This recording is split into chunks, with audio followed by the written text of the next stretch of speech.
We had a rough time trying to decide which story to bring you first. That's how truly rich our source material is. Now, there were some members of our group who said, let's do the one about John Pellegrini's gallstones. Did you ever hear of Edgar Casey, the man who amazed the medical world 30,000 times by correctly diagnosing illnesses without the benefit of blood tests or x-rays or even laying a hand on the patient? As a matter of fact, in the case of Mr. Pellegrini, he and his troublesome gallstones were 15,000 miles away. Oh, there's one other thing you should know about Edgar Casey. He was a streetcar conductor. Now, how did he come by his supernatural power? Who knows? But he had it. Members of the American Medical Association say he had it. And then there was one stubborn fellow. And he said, you know what we ought to do? We ought to do the story of the beautiful girl and this portrait. Of course, this is not our girl. However, some years ago, a very famous English portrait painter, impelled by an overwhelming urge that he could neither understand nor control, suddenly discovered that he could paint only one thing over and over again. The face of a girl he had never seen in his entire life. His livelihood, his talent, his very sanity were almost destroyed. And then many years later, in a remote Sicilian village he had never read about or seen or heard about, he found the girl herself. But that's not all. In the background of his picture, he had painted an ancient church destroyed by earthquake 300 years before. Explain it? I wouldn't even try. But the material never ends. There are over 150,000 cases of such phenomena. And I assure you that somewhere, something unexplainable is happening to someone at this very moment. Hair-raising, romantic, dramatic, even humorous, like the Phi Beta Kappa student who had to flee his college and change his name because he couldn't stop dreaming the correct results of sporting events. Well, quite naturally, the bookies moved in.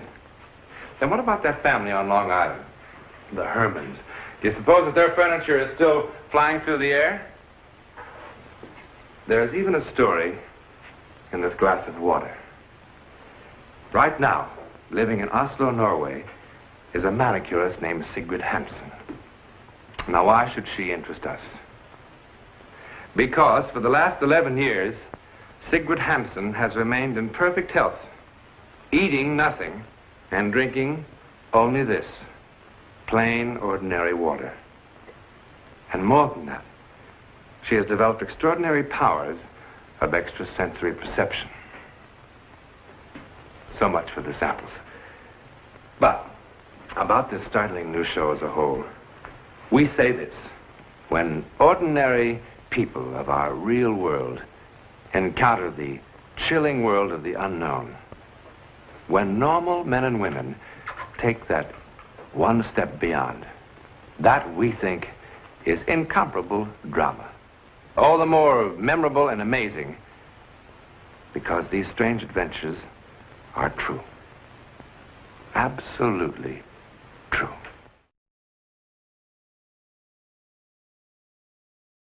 I hardly know what to tell you about the next half hour, except that it has been reported as true by those to whom it happened. It has been investigated, and no one, as yet, has been able to explain it or disprove it.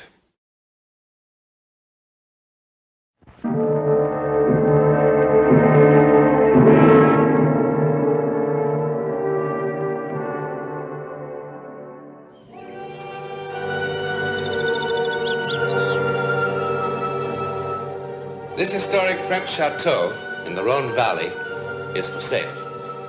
Or rent, as many are these days. But either way, the price is rather steep.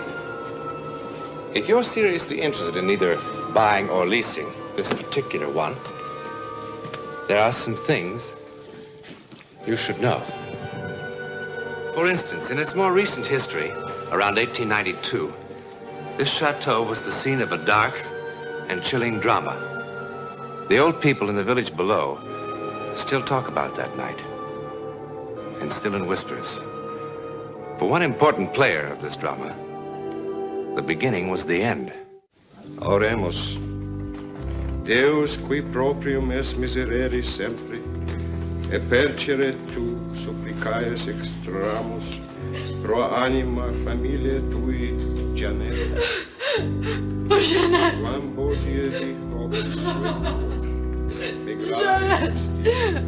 Oh, Janet!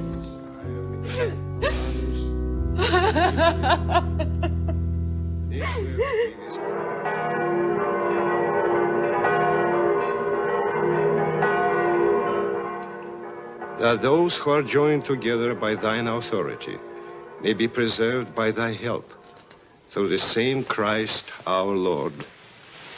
Amen.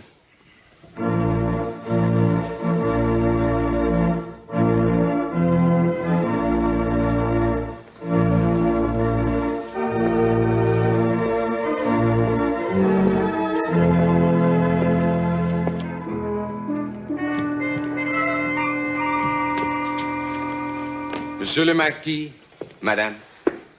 Madame la Marquise. Of course, Madame la Marquise.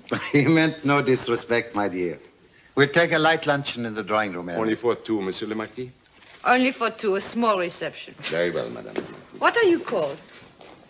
My name is Ernest, Madame la Marquise. Ernest. I have seen large strawberries, huge, fresh ones, on the table here when I came to visit in the past. I would like some of those. Very well, Madame la Marquise. A lot. A big plate. Very well, Madame la Marquise. Madame la Marquise. We had a name for him in the village. Another name. Oh, but well, we won't talk about that. I am a lady now.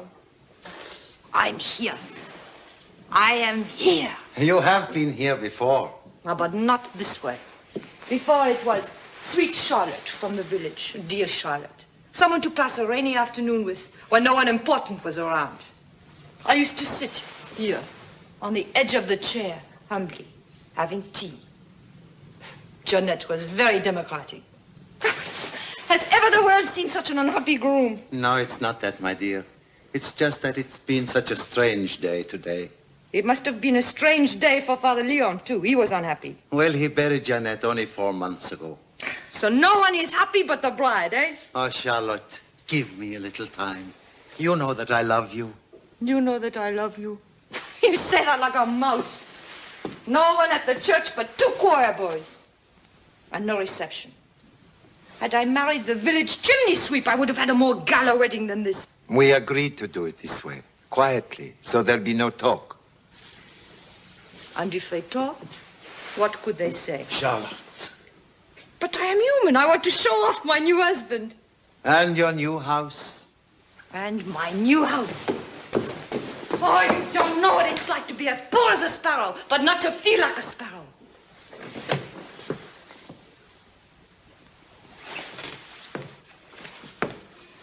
Actually, I think some of this furniture is rather old.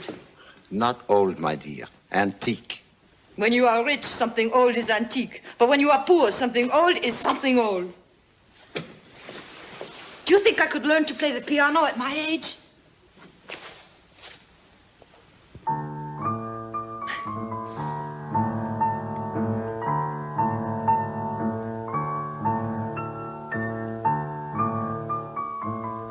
Am I going to have to look at that 24 hours a day?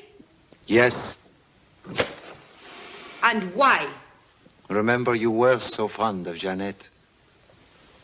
Well, wasn't I? Didn't I come to visit her every dreary day of her illness, bringing her soups and custards and jams, and sitting by her bedside to be sure that she ate every spoonful? Charlotte! A little delicacy. Ah, you've changed from the impatient lover who complains so bitterly. Why did it take so long? Why does it take so long? Charlotte! And don't talk to me about delicacy. The servants might overhear. She was a mouse, too. Oh, a pretty mouse. You should have been very happy. And she was an aristocrat. And how did you fall in love with someone so lowly as the widow of a common soldier? Tell me, Your Honor. Charlotte.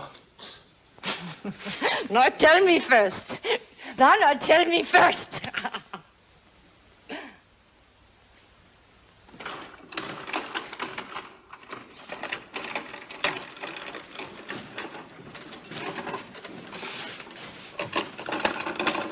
This is Rose, Charlotte.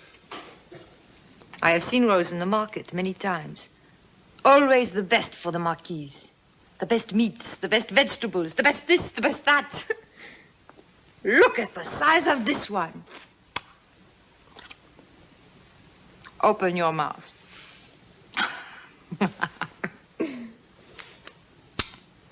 Ernest. Madame. Take the picture down from the wall, please.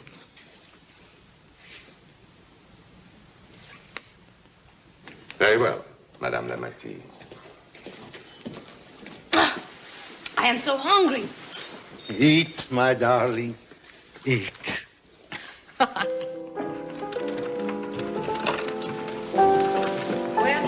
will you bring me another bottle of that marvelous wine? Very well, Madame la Marquise.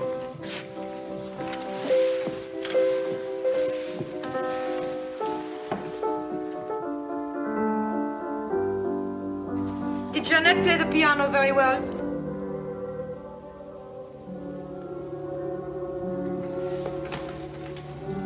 What is it?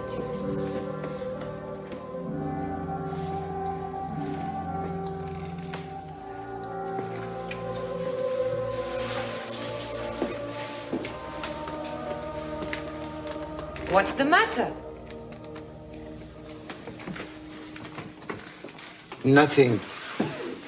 Then why do you act as though it was something? I thought I saw something on the wall.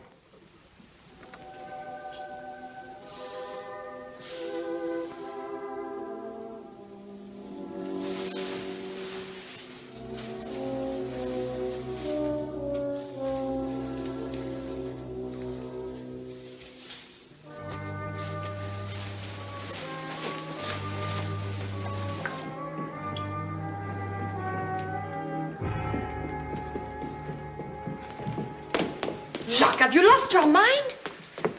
What are you doing? Can't you see it? See what? Look more closely. Oh, it's a stain. I thought I saw it after lunch. A little while ago, I woke up. I had to come down here. Something forced me. What are you talking about? Don't you really see what it is? It's nothing. It's the outline of a skull. Come up to bed.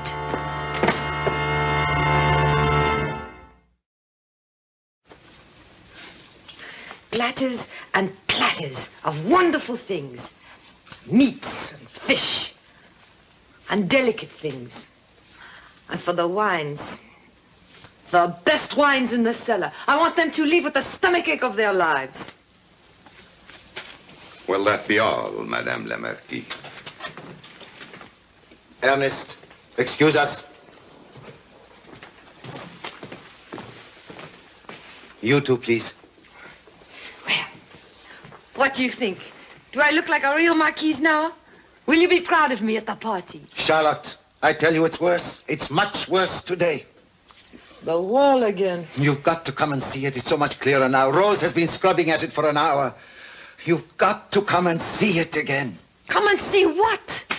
Oh, for the love of heaven, Charlotte, come and see it. Come and see it. Come and... All right, let us go and see it.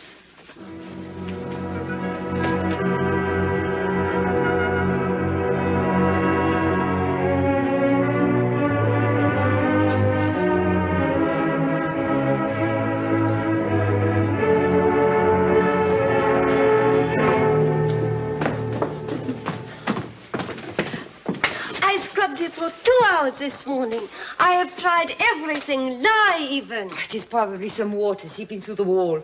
Then wouldn't it be damp, madame? Well, what do you suppose it is? Charlotte. Rose, when you were a little child, did you ever play a silly game? A game, madame? Oh, you know, like looking at a stain on a wall or the ceiling, and imagining it to be something other than a stain. Or a butterfly, or an elephant, or a ballerina in a little skirt. Yes, madame, I remember that game. And what does this stain remind you of? Rose, leave us. Stay. Look at the stain. Let us see how much imagination you have. It is just some spots, that's all. But I can see lots of things in it. 2 blackbirds sitting on a fence. A skull. A dancing bear. Rose, I told you to leave. Yes, Monsieur le Marquis. But later on, come back and clean up this mess before the party. Yes, madame. Baiting the girl like that. Charlotte, have you lost your mind? No. Have you? But why won't it wash out? Look at it, can't you see? More and more, it's becoming Jeannette. Jeannette! I tell you it's true. And I tell you, you need a doctor. Already, I think you're beginning to have a little fever. And I would like you well for my party. There won't be any party. We must lock this room up until we find out what this is. Oh, Sherry, this is such nonsense. You're talking like a little boy. But what is it? A stain in the stone. It is not in the stone. No, it is in your conscience. And that is dangerous. Ernest! I know it will finally be her face. The way she looked just before she died, when she realized what we had done to her. You remember how she looked? The terror in her eyes. How could you even think of having people in here? Madame la Marquise. Ernest, Rose seems unable to get the stain off that wall. I know, Madame la Marquise.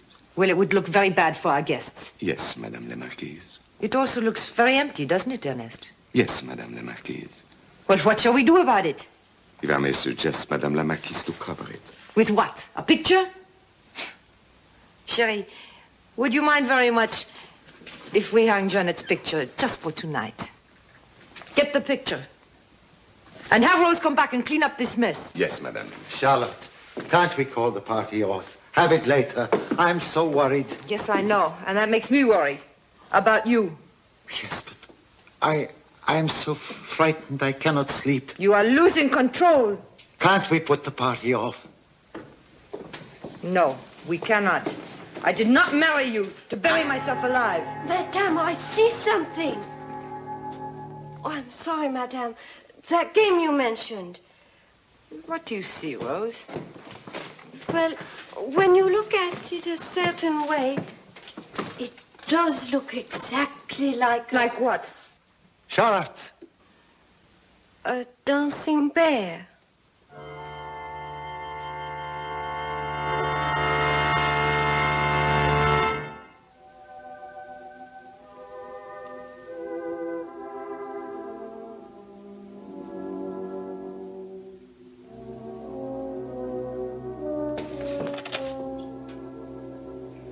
I thought I had said goodnight to all of my guests. I'll be going. Jacques, aren't you going to say goodnight to the father? What? What a host you've been. All evening long, just standing here. When he has a little too much wine, he becomes like a statue. Perhaps we should put him in the public park and let the children dance around him. Well, good night, my son. Don't go. Wait. Help me. Help you? How? Help me.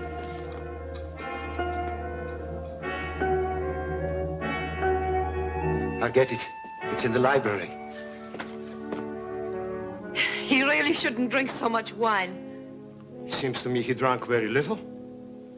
If you want to go now, I'll explain. I'll wait. Well, did you enjoy the evening? Yes, it was pleasant. I've come up in the world. Do you remember when I used to come to Mass with hardly a sou for the collection plate? Yes, now it's different. Now you don't come at all. Or your disapproval of our marriage so quickly. It was obvious. It was your decision. He was very lonely. And she was a dear friend. You can help me with this. You know exactly where to find it. Find what? Jeanette gave me this. I poked fun at her. When did I last come to confession? Some months, I would say. Bless me, Father, for I have sinned. At least I remember how to begin. Jacques, confession is on Saturday. Why don't you go to bed? Find it for me, please. Find what? Is it in Daniel or Isaiah? The king who saw something on the wall? Really, I must insist. Midnight is no time for this. I'm speaking to Father Leon. It's in the book of Daniel. In the same hour, there appeared fingers, as if it were the hand of a man, writing upon the surface of the king's wall. Yes, that is it. Then was the king's countenance changed, and his thoughts troubled him. And the joints of his loins were loosed, and his knees struck one against the other. Then was the king's countenance changed, and his thoughts troubled him. How well you speak the holy words, Father. What was on the wall? The words, Mene tekel phares. God hath numbered thy kingdom, and thou art found wanting. Want? Thou art weighed in the balance, and art found wanting. God! Charlotte, I can see it still. Jacques. I can see it on the wall. Enough! Through the picture. Enough! Ernest! Bless me, Father, for I have sinned. Madame la Marquise. Ernest, help the Marquis upstairs.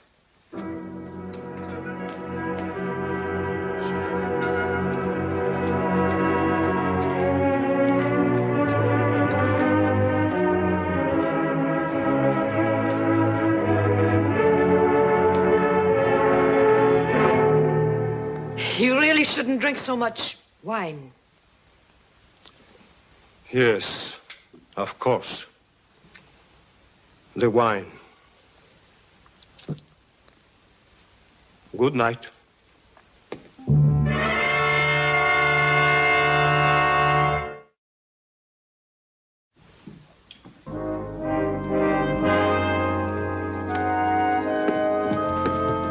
Is he all right? Monsieur le Marquis seems to be. Seems to be. I'm sure Monsieur le Marquis will be all right. What's the matter? Oh, nothing. Tell me. I've known Monsieur le Marquis since he was a little child. But I never saw him like this. You've never seen him when he's had too much to drink? Madame la Marquise, it isn't a drink. If he has too much to drink, he's gay. He does all sorts of pleasant things, but he doesn't cry. He seems to be in such despair.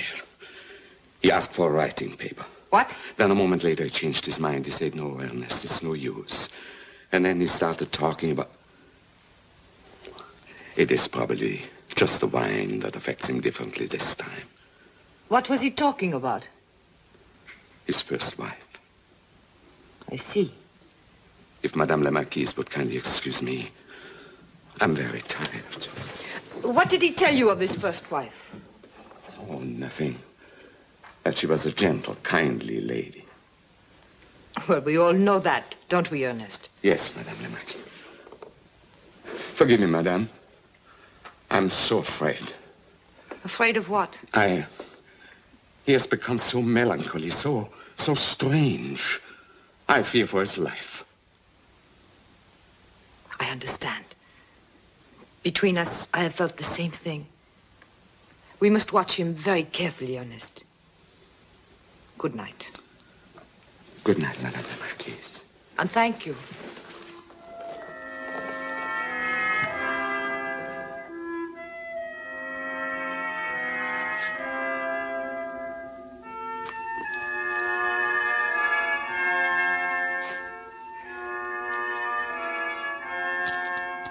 When you asked for the writing paper, What were you going to do? Send a message to the police? I can't go on. What am I to do? What am I to do? If you only knew how grand you and this great house look to us from the village. What a feeling of power and strength. What am I to do? Go to sleep, Sherry. Sleep? How can I? Would you like something to make you sleep?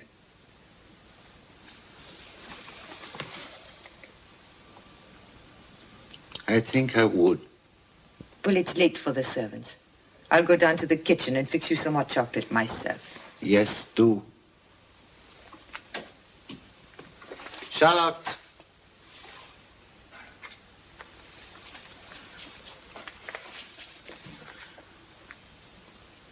I want it to work quickly.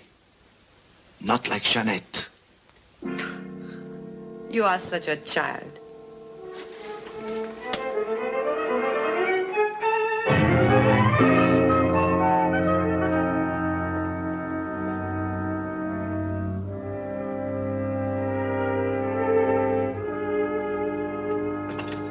Charlotte, I'm here. I came downstairs. I want to drink it down here. As you wish.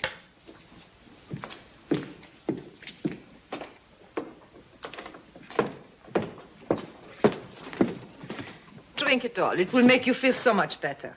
I know it will. Charlotte. What? Look at the wall. Oh, the wall again. Look at the wall, Charlotte. Such nonsense. Look!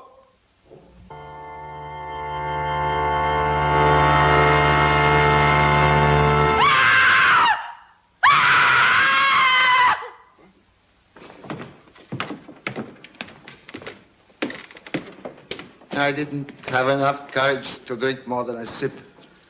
Now, I must find courage enough to face the guillotine, eh, Inspector? What about her? She touch any of this? No. It must have been her heart, the shock.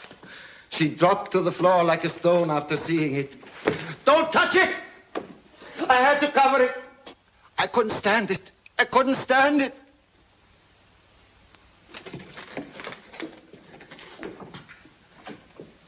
You couldn't stand what?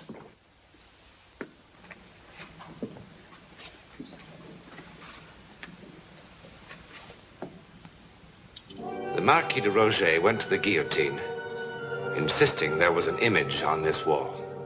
And at his trial, his servants swore under oath that something was on the wall. Something that could not be removed. Well, there is something, isn't there? Doesn't look very terrifying. But in the village, there are those who will tell you that on the anniversary of her death, the face of Jeanette sometimes reappears. True or false? Jeanette died on the 12th of April. Now, if some April 12th you happen to be in the vicinity, why not call the local estate agent? He'll escort you up the hill, and you can see for yourself. In a moment, something about next week. When a dominating personality lives in a house for a long time, he seems to leave an indelible and sometimes evil imprint in the very atmosphere of the place. If you're inclined to doubt this, be with us next week and see what happens to the captain's guest.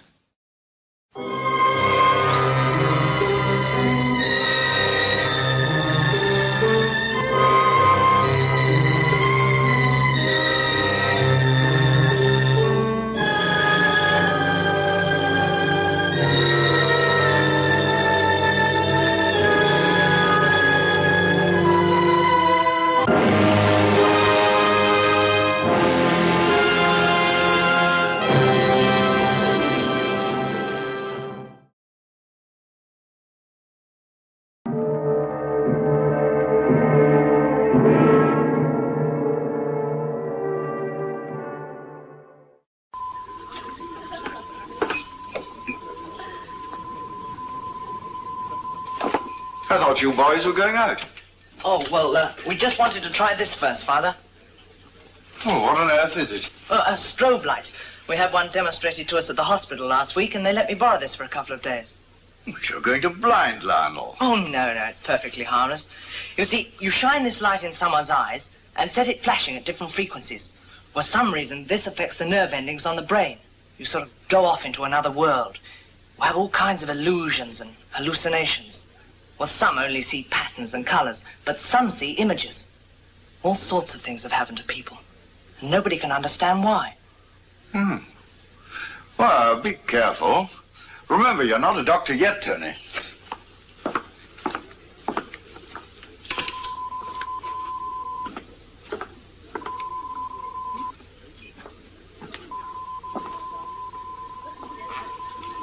A strobe light. Didn't look like a very impressive gadget, did it? At first, it was merely used by photographers, until, as the young man said, someone discovered that it affected the nerve endings of the brain, and all sorts of things happened. The human brain is the ultimate X, the supreme question mark, and whoever tampers with the brain does so at his own risk. Ah, come along in. Nice to see you. Here, let me show you where to put your coats. Down that way.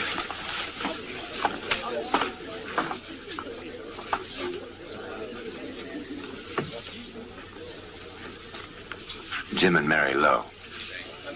Late arrivals at a cocktail party given by Jim's employer, industrialist Richard Hudson. Jim and Mary Lowe, at the dead end of a marriage.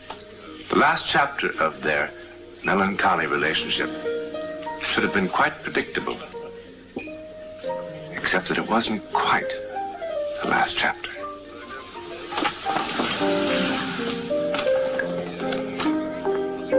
Well, for once, Mary, you'll be with Jim, able to keep an eye on him. Oh, I shan't be there all the time. If the contract comes off, well, Jim will have to stay and organize things at the factory. I shall come home. Well, remember, I'm relying on you to put in a little work on Signor Bacci. I? Yes. Why, you didn't think that I was asking you to go to Milan just for the trip, did you? No. No, I want Bacci to sign that contract. He's a family man. This calls for teamwork. Teamwork? If we can come out next year with an exclusive line of Bacci furniture, we shall have a market in our laps. Oh, before I forget, Hello, there are a lot of addresses. Hello, Stella. Your son has just been telling me about his curious lamp. Oh, well, don't encourage him, for heaven's sake. Now, when you've seen enough, come and join the others. Pretty dress? Oh, by the way, this'll be your farewell party, won't it? Well, yes. Yes, I heard that you were leaving on Wednesday. Seemed a bit soon for the Italian collection. Still, you're the fashion buyer. You've never been wrong yet. I didn't know you were going to be in Italy. So is going to Rome, Mary. That's a long way from Milan. John, I shall be very busy. I see. And speaking of Milan, I shall be keeping my fingers crossed for both of you. I'm sure.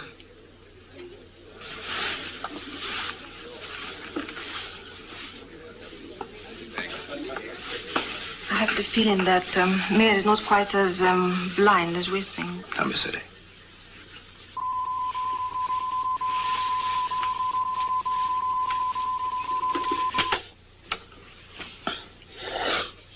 It's unbelievable. It's not like seeing things at all. You seem like the pictures exploding on the mind. Such peace of mind. Would you like to try it, Mrs. Lowe? What? It's all Lionel says it is. Nothing matters? Peace of mind? It's incredible. Mary. Well, don't you want me to have peace of mind, Jim?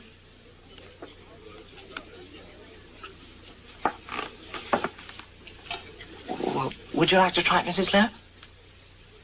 Why not? Let me take your things. Now, keep your eyes on the light and tell me whether you want it to go quicker or slow. Now, I should pull your chair in a little. And feel the light on your eyes.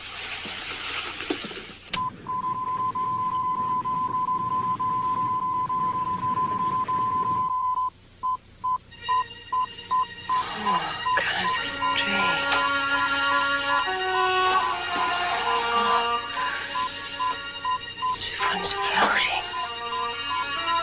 Drifting. Most of the ones floating. All the colors.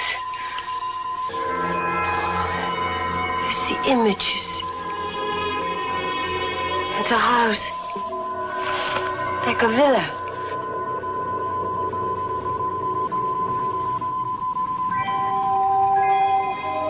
It's a house. Strange. Ugly. Very cold inside. It's a very strange image.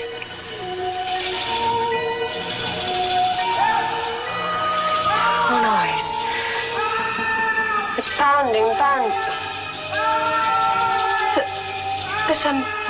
There's someone there.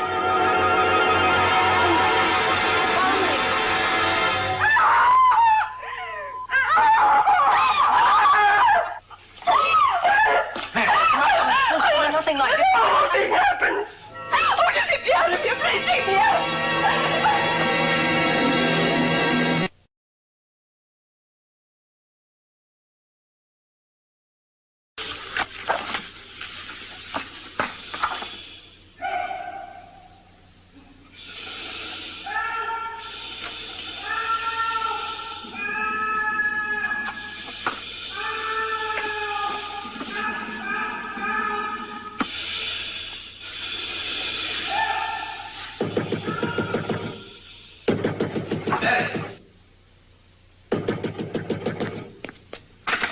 I'm sorry, I forgot my key.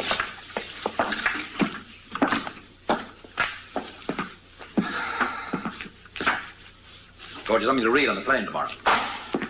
I'm afraid I have to go out and see Batchy tonight. I hardly believe we finally pulled it off. We? Well, you deserve some of the credit, Mary. Is anything really any different? I know you've made a great effort these past 2 weeks. An effort. It always has to be an effort. Why not let's leave it at that? Jim, you know, I heard it again today. The same knocking, the same panic, just as it was at the Hudsons. Only this time it seemed to be in the room. Oh, now, Mary. No, I just can't get out of my head the idea that what I saw the other night was actually happening, or was going to happen. That somewhere there is a lift with somebody in it. I know it. Jim, let me stay here with you. I don't want to go back to London. Now, we've been over all that before. What on earth would you do? Just sit around here in the hotel? I'd have to be at the factory all day. I'd be working late. You know, quite honestly, I think you ought to go and talk to Dr. Sullivan. I know you do.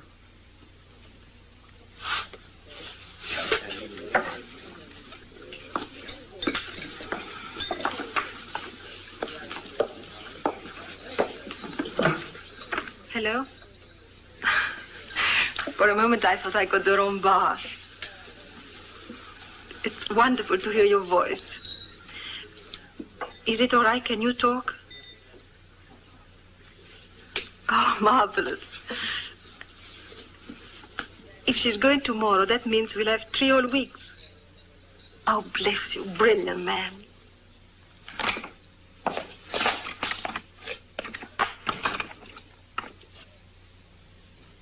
Mary!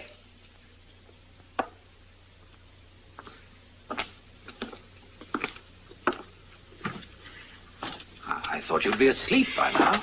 I couldn't sleep. Look, it's the villa, the one I saw the other night. And it's got a lift. It really does exist. Oh, Mary. I tell you, it's the same. There's no villa, there's no lift. It's all in your imagination. Oh, Jim, why won't you believe me? This has happened to hundreds of people. People have visions. Mary. Look, just supposing there were someone trapped there. And I was the only one who knew about it. There are thousands of villas in Italy. Lots of them look exactly the same. You find one with a lift, your imagination does the rest. No, no. Oh, Jim. why won't you understand? Mary, the moment you get back to London, I want you to promise me to go and see Dr. Sullivan.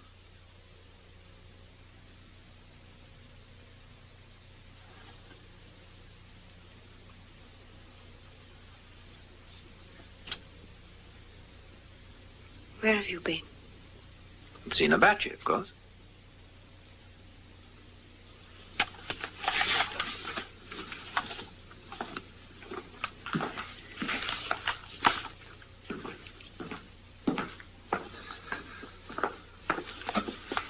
Liar. Since when did Signor Bacci start using Stella's perfume? Stella's in Milan. Is Stella in Milan? Yes.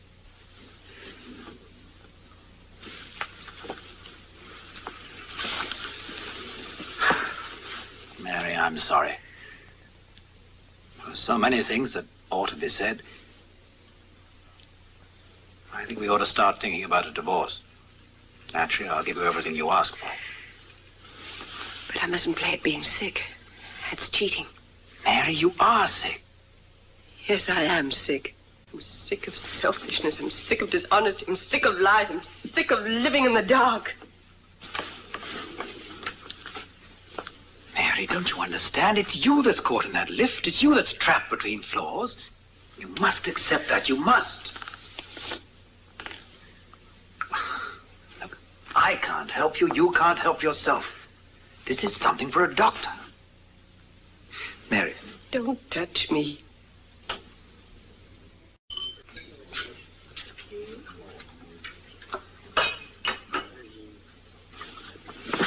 Well? Is it signed? Oh, yes.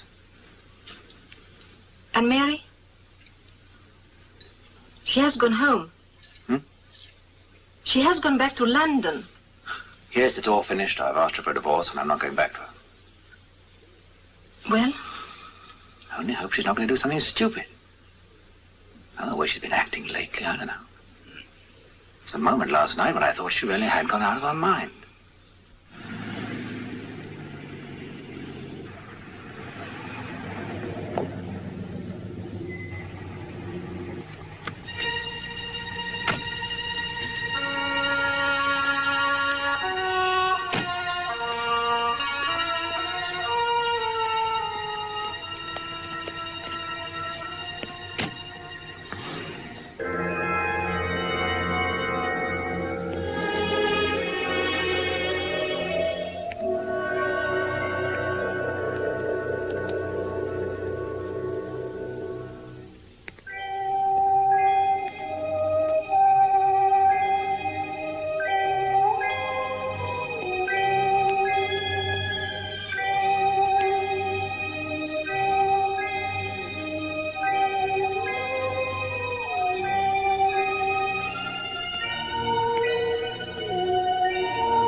Now, Signora, I will take you up to the second floor. The view from the bedroom is really something to see. Not very beautiful, is it? But practical. It was put in by the last owner. He was an invalid. Couldn't we use the stairs? One moment, Signora. I think it may be the fuse. This lift got stuck the last time I was here, too. Ah, yes. Yes, only 2 people a year come to this house. You're the first client in 9 months. You see, I'm being perfectly honest. I would be glad to get the house off my books.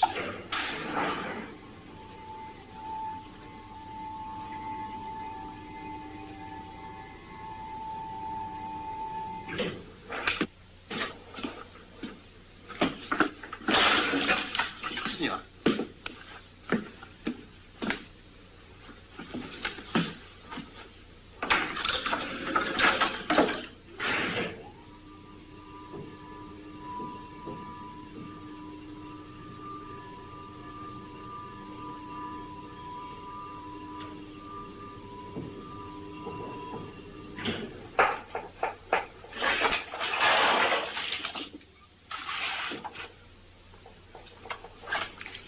Here you are, Signora. The Lake Como. You can see almost the whole of the Bergamo Alps. The view from this tower alone is worth the cost of the villa. Now, would you like to see the other rooms? Oh, no, it's getting rather late. I'd like to talk it over with my husband. Of course. Do you mind if we go down the stairs? It's silly, I know, but I'm rather frightened. Yes. Oh, but Signora, the lift is perfectly safe. So I'd rather... Just as you wish. Come in. This is Mr. Lowe, room 257. Didn't my wife check out this morning? She was supposed to catch the 9 o'clock plane to London. She didn't leave any message for me. Thank you. Excuse me, Signor. I got a taxi for the Signora this morning. But she can't have gone to the airport. Her baggage is still here. Oh, no, Signor. I hear her tell the driver via Garibaldi. Thank you. Oh, grazie, Signor. Grazie.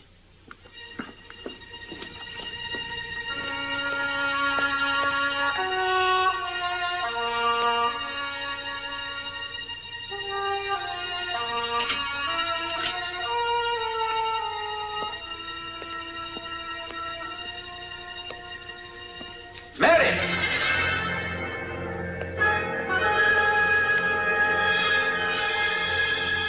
Mary!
Signor Lowe has been inquiring for you, Signora.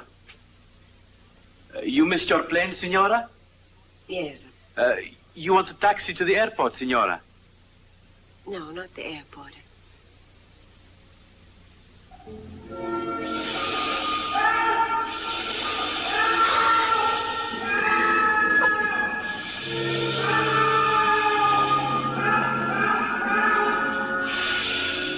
Signora, you all right?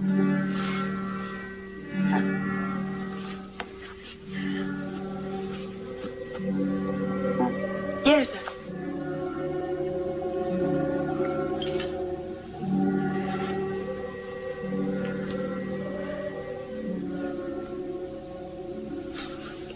Yes, sir. Yes.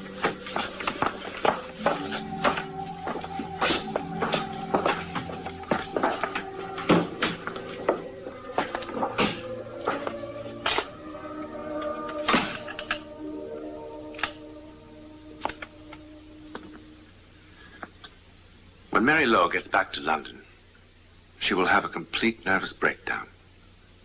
She'll be in a hospital bed for many weeks, and the doctors will be able to make no sense whatsoever of the garbled story she'll tell them again and again. The disappearance of her husband will be kept from her. For 6 months, the mystery of the whereabouts of Jim Lowe will remain a mystery. Until one day, the agent, Bertolini, will take a prospective client to the Villa Orlando and discover, to his embarrassment, that once more, the lift is out of...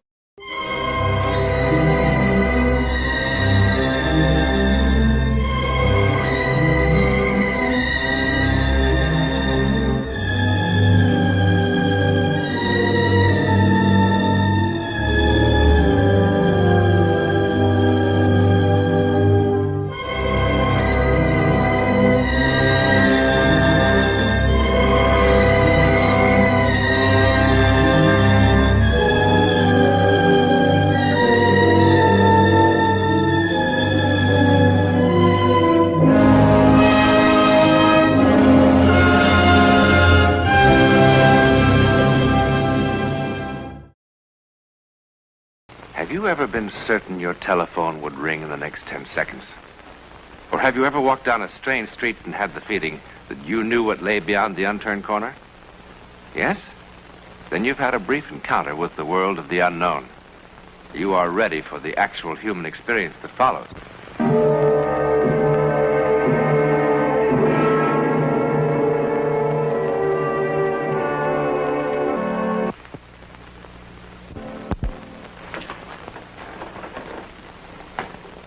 It's a pleasant apartment. Nice room. For such a terrifying thing to happen.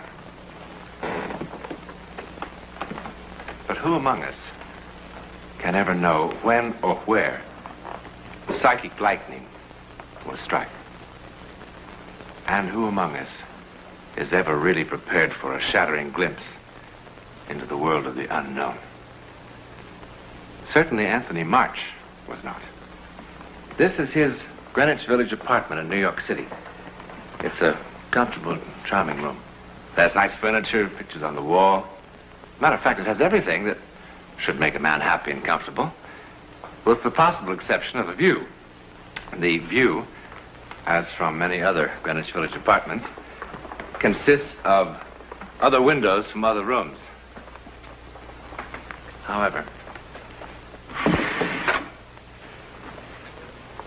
don't forget this window. It's a very special window. Jeannie, could you...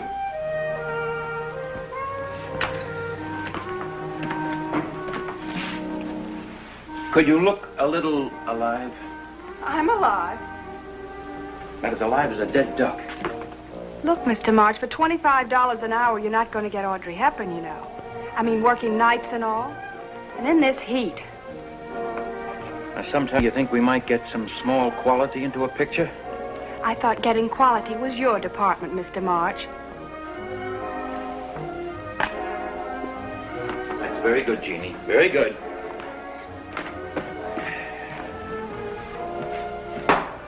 Well, it's not coming out so bad, Mr. March. You know, you're one of the best magazine illustrators in New York. Everybody says so. Not so bad. Sometime wouldn't it be great if it turned out to be absolutely lousy? Absolutely wonderful. We are what we are. Take me, for instance. My ambition was I wanted to be a ballroom dancer. But look at my feet. Tugboats. So you do the best you can. Spare me your earthy wisdom, huh?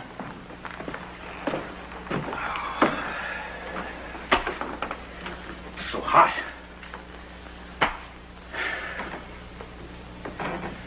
I'm suffocating. The weatherman on TV said there's a cold front moving in from Canada. I'll still suffocate on this junk. Oh, you'll see. The agency will think it's great. Yeah. Gee, what do you want, for crying out loud? To be like that crazy artist who cut off his ear? Why, I bet you make more in a week than he made in a whole year. Jeannie, go on home. I thought you had a deadline to meet. Go home. Gee, I broke a swell date to work with you tonight. I'm not working anymore. You hired me for 3 hours. I'll pay you for 3 hours. Look, I don't want charity. I just happen to be considered one of the prettiest models in this town. I'm bored to death with your prettiness. Those blue eyes.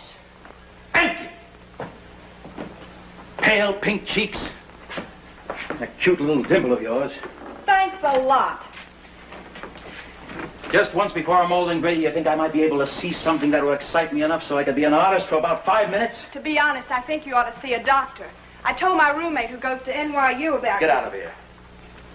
I'm leaving as fast as I can. Oh, I hate that cute little dimple. You're making me cry. I'd like to take all the empty, beautiful faces and drop them from that window one by one.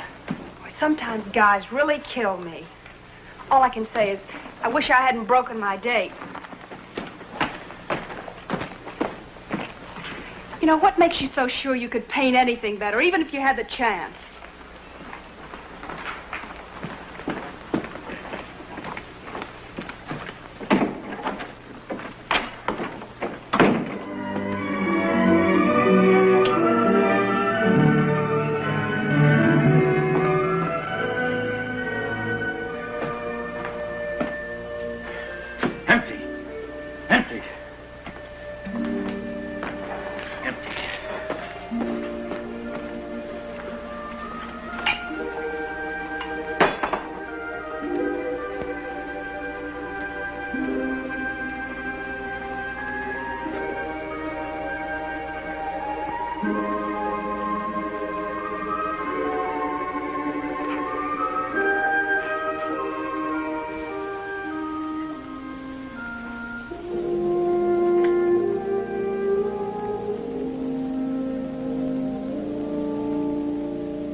like too much cooking in this heat. It's all right. Good night.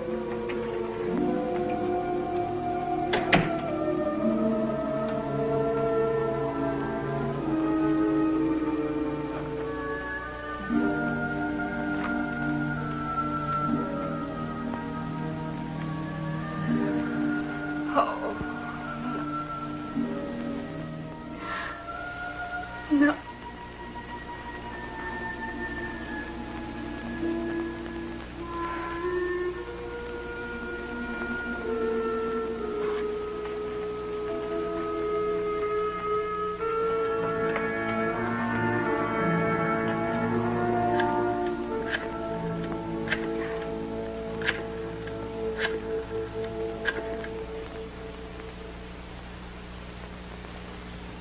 Harry.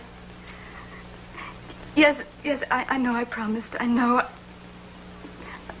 darling, but I just had to call you once more. Oh, it's so wonderful just to hear your voice again. I can't tell you. No, I'm not going to cry. Harry, I'm not crying. Well, what do you want me to do? Am I supposed to be calm and collected like a telephone operator? I'm not crying. No, there's no particular reason for calling. I just had... I wanted to talk to you once more. I want to see if you're all right, Harry. Is your cold better? It sounds much better. Is everything okay at work? Harry, I am controlling myself. Can't you just be a little bit patient with me? It's crazy. I don't know what to say to you. After being alone for so long, Harry, you can understand that, can't you? Harry, it's very easy to say, try not to be morbid. What am I supposed to do? Just push a button or something? Yes, darling, I'm sorry. Just try to be patient with me. Yes, I know. It's the only thing we could do. I know. I know. Don't you think it's torture for me, too? I keep talking and I don't say anything I want to. Harry, there must be some way we can make things right again. We were so wonderful for each other. I'd try so hard. I'd do anything you asked. God, I'd crawl on my hands and knees. Harry, I know I had an awful lot of awful faults, but I'd try so hard to change. Be whatever you wanted me to be. Harry, please, I can't help it if I'm crying. Harry, I'm so lost. Harry, I'm so lonely. Please. I can't help it. Harry, don't hang up on me, please. Wait. Harry, please. Don't hang up.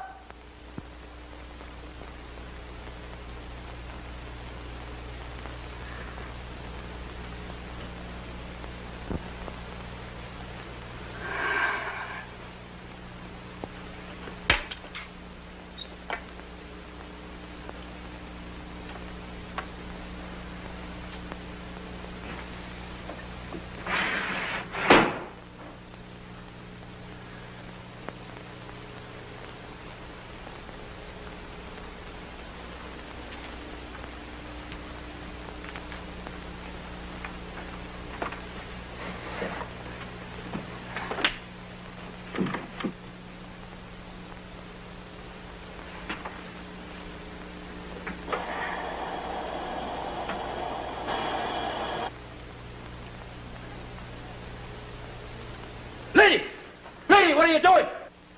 Lady!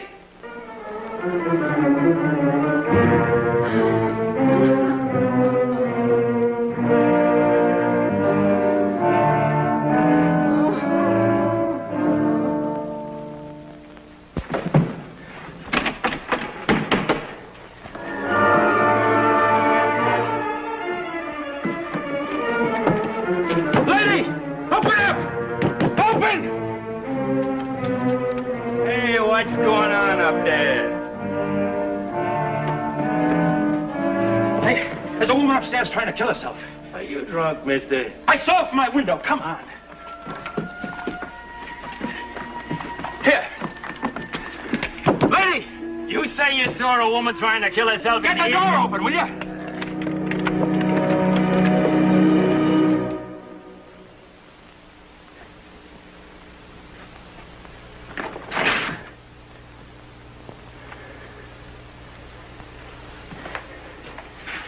But she was in here.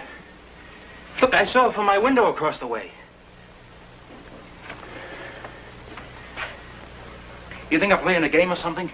Mister, if someone tells me a dame's gassing herself in one of my rooms, I come a-running.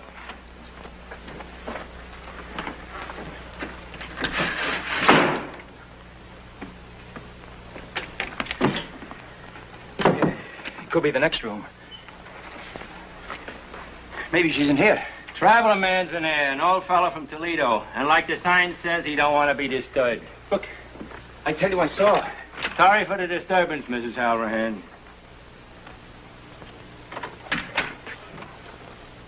Satisfied? You know, running a hotel in Greenwich Village is sometimes better than watching TV.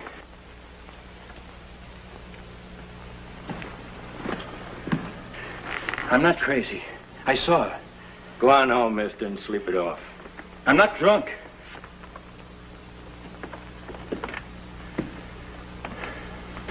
What is this? What is this?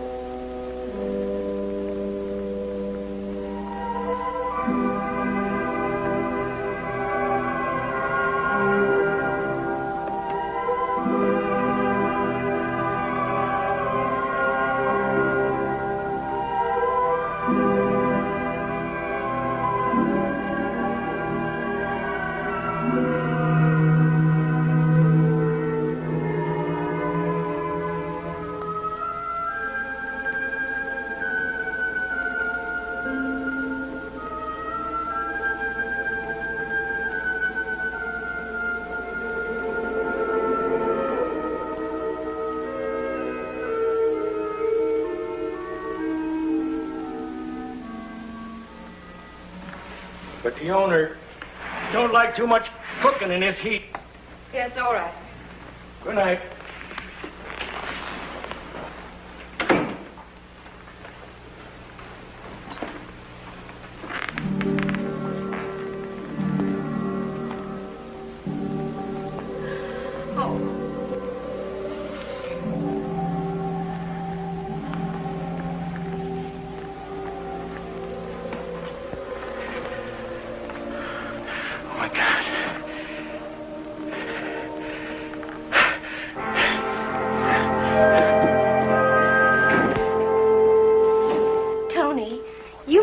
Seen a temperature inversion, you know, like a mirage. Ella, I did see her. I swear I did. Leon says you have to drink at least 4 full cups of black coffee. I don't care what Leon says. I did see her. And it's always good to use plenty of sugar. When a person's blood sugar gets low, lots of things can happen. Why is it? A woman marries a doctor, and in 10 minutes she knows more than the Mayo brothers. What was it this time? A boy or a girl? False alarm. Again? Again. Somebody who's already had 5 children you'd think would start getting good at it. Not Mrs. Monahan. Well, you look a little better than when I left an hour ago. Yeah, I guess that shot you gave me did the trick. I feel... You know, this is really one for the book. This character needs a head shrinker, so he comes to an obstetrician. The obstetrician and his wife happen to be my best friends. When this thing happened for the second time, all I could think of was to come running. Leon, it couldn't have been a dream twice. I was awake. I know I was awake. Half awake, Buster. Big difference. Subconscious going on like a house afire. You want to know the technical name for it? Ask Ella. She knows all those big words. Well, it does have something to do with the layers of sleep, Tony. Your subconscious is lamp. Is that her? Yeah. Looks like a thyroid case. Next time you see her, tell her to have a basal metabolism. Very funny. Look, what happened to you is happening right now to 50 different people. If you want my honest opinion, you had a little bit too much to drink, you fell asleep, and you had a recurrent nightmare. All right. You don't believe me? Go see a psychiatrist. He'll tell you the same thing and send you a nice bill. Leon. Now, if you'd ever been wide awake and bright as a sparrow, and maybe tying your shoelace or shaving that ugly face of yours, and you'd seen a woman that wasn't there, that would be different. What do you mean different? Ella's very fond of you. We'd come to visit you every other Sunday and bring you some nice chicken soup and some homemade fudge. How do any of your patients stand you? Because I always deliver boys. Oh, no. Hello? Yes. It's Mr. Monahan. Tell him I ran off with my red-headed nurse. Well, how often, Mr. Monahan? He says his wife's pains are coming every 2 minutes now. Tell him I gave up medicine as an impulse. No, now, Mr. Monahan, it's all right. Don't you worry. You know your wife's all right. He'll be right there. Yes, Mr. Monahan. You think you've got nightmares. Oh, look, Tony, do you think if I thought there was anything really wrong, I'd kid around about it? Hey, you know, maybe it's just the ketchup stains, but that looks different from the most of your tripe. You go home and get a good night's sleep. You, I will see later. It's not just different. It's alive. But to me it is. She looks so sad. That's what I mean. It's alive.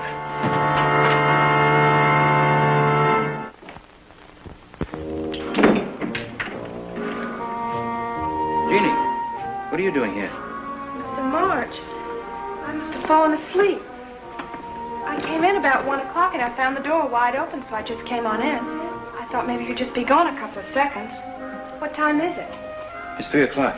3 o'clock? What made you come back? To tell you off. Gee, some of the things you said. Oh, yeah, I know. Well, I'm sorry, Jeannie. Well, you should be. Well, then maybe you shouldn't be. Because if you're sorry, how can I be mad? You know, I got pretty fresh with you, too. So I've got as much reason to apologize as you have. Your apology is accepted, Jeannie. Do you mean I came all the way across town in the middle of the night for nothing?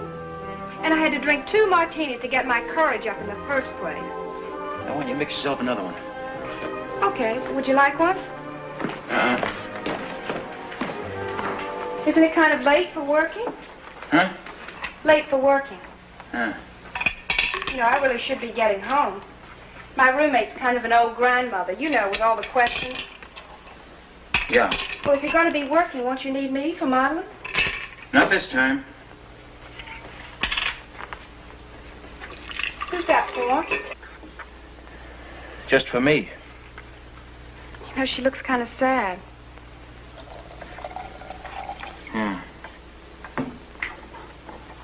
You know what I don't like?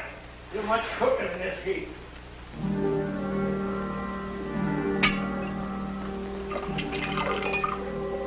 Jeannie. Look out that window. What for?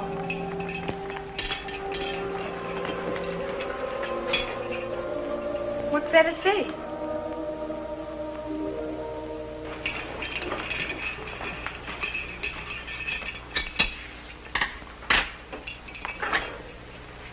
You know, Mr. March, I really am sorry about what happened.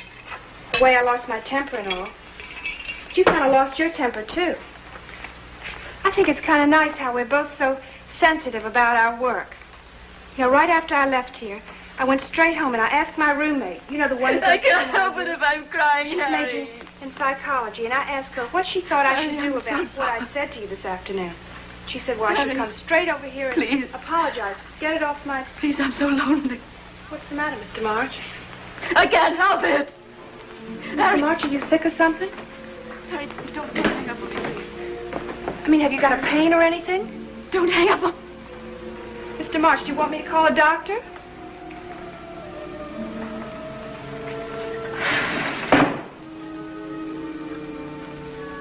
Jeannie.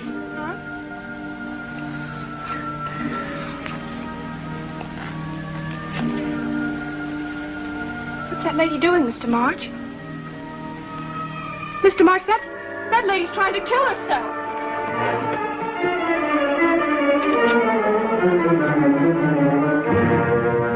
This is one of those crazy games you village people are always playing. Is there some kind of a prize?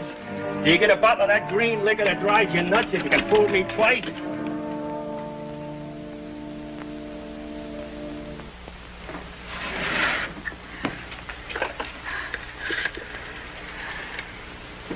Operator, would you send a police ambulance? Hey, what's the address here? Mister, what's the address? 1218 4th Street. 1218 4th Street. Yes. How did he know? How did he know? How in God's name did he know?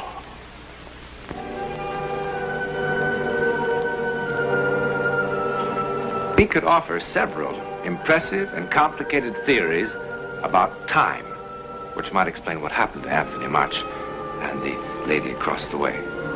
Actually, great Albert Einstein devoted much thought to the fantastic tricks that time sometimes seems to play, merely because we don't fully understand it. One scientist suggests that time is like a phonograph record, with the needle picking up the constant now.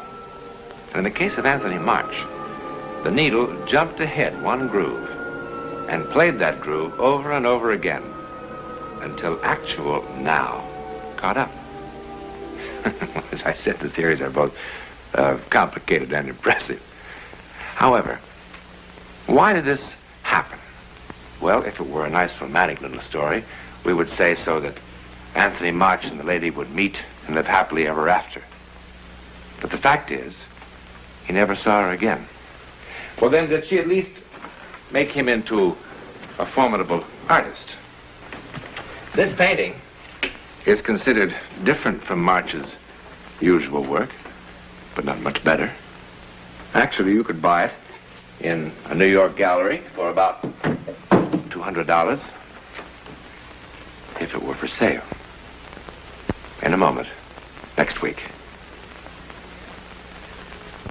Next week, and every week, we'll be bringing you the personal records of the rarest kind of human experience. Man's adventure in the world of the unknown. That mysterious psychic world beyond our five senses. This is your invitation to take with us that astonishing one step beyond.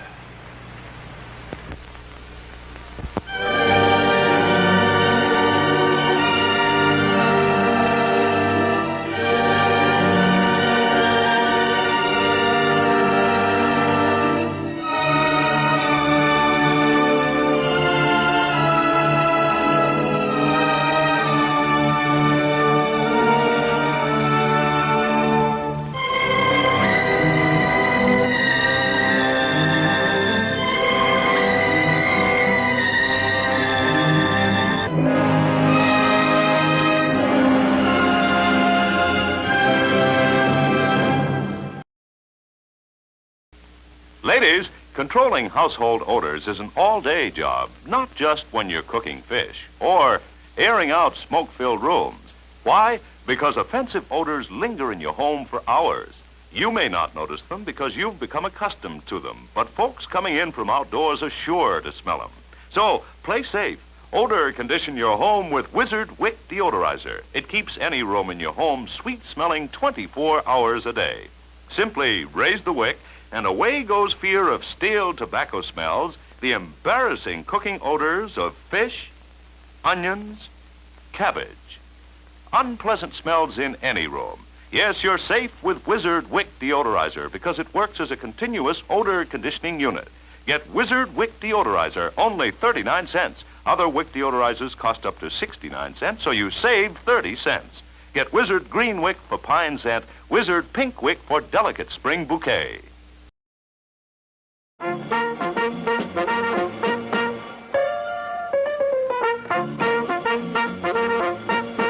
We're happy to have you with us this evening and want you to enjoy every minute of your stay here. And while you relax and stretch, visit our concession where you'll find something to please you. There are ice-cold drinks, delicious sandwiches, ice cream, coffee and snacks, and many other pleasing treats. Our foods are fresh and tasty, our drinks satisfying and refreshing. They're so good. What you're about to see is a matter of human record. Explain it? We cannot. Disprove it? We cannot. We simply invite you to explore with us the amazing world of the unknown, to take that one step beyond.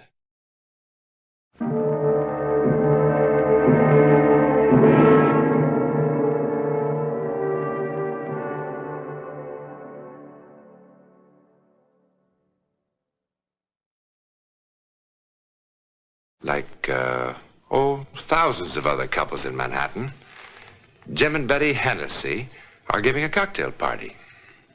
Now, all those other parties will end with people falling in love with each other, with people getting sore at each other, with hangovers, and with plenty of work for the maid. But this one, oh boy, this one. I don't know.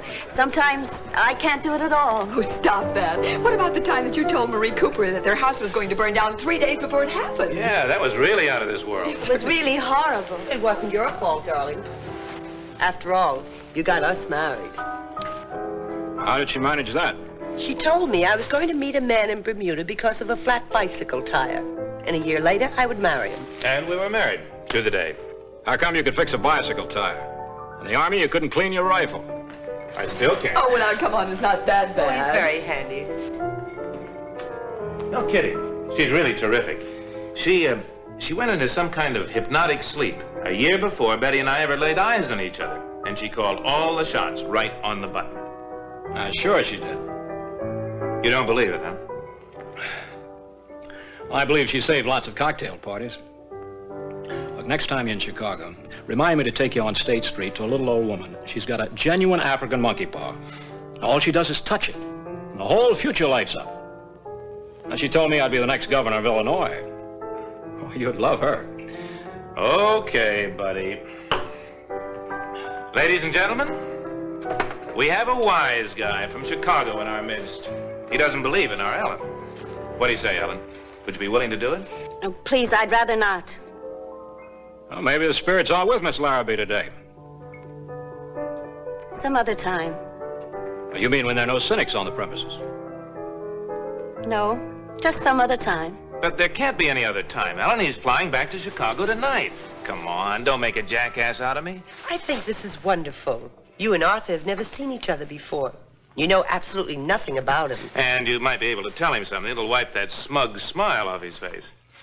Charlie, come on. You make her do it. Now, what's Charlie got to do with it? Well, they sort of work together. Uh-huh. That's an act. Well, maybe it is an act. Sometimes it works out, sometimes it doesn't. You want to, Ellen? I just don't feel up to it now. Well, then forget about it. You don't have to sing for your supper around here. It's too bad. I like party games. Like post office. I'm a whiz at post office. And I'm sorry I'm such a wet blanket. Oh, look, for Pete's sake, I hope I didn't hurt your feelings. You didn't hurt my feelings, Mr. Douglas. Mr. Douglas. All right. I'm ready. Oh, marvelous. Oh, good. Good. Ellen, you don't have to do this. I want to. Mr. Douglas, I hope you'll be amused. Well, come on, everybody. Get comfortable. Grab a chair. Now the party livens up. Excuse me.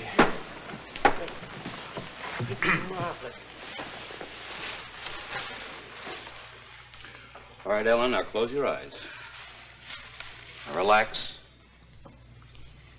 Relax completely. Now you're sinking. Down, down, down.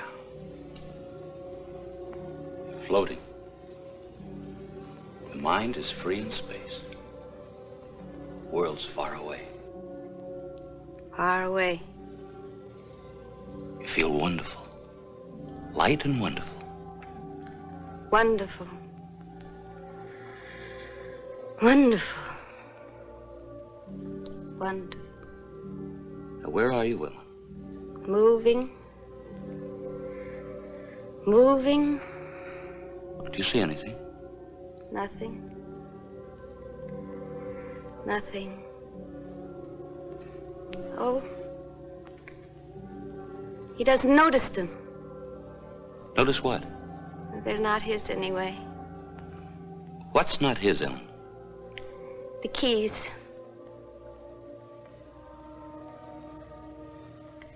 Now it's dark. Dark, dark, dark, dark. A tunnel. Stop. What stopped? Where did it stop? There's so much noise.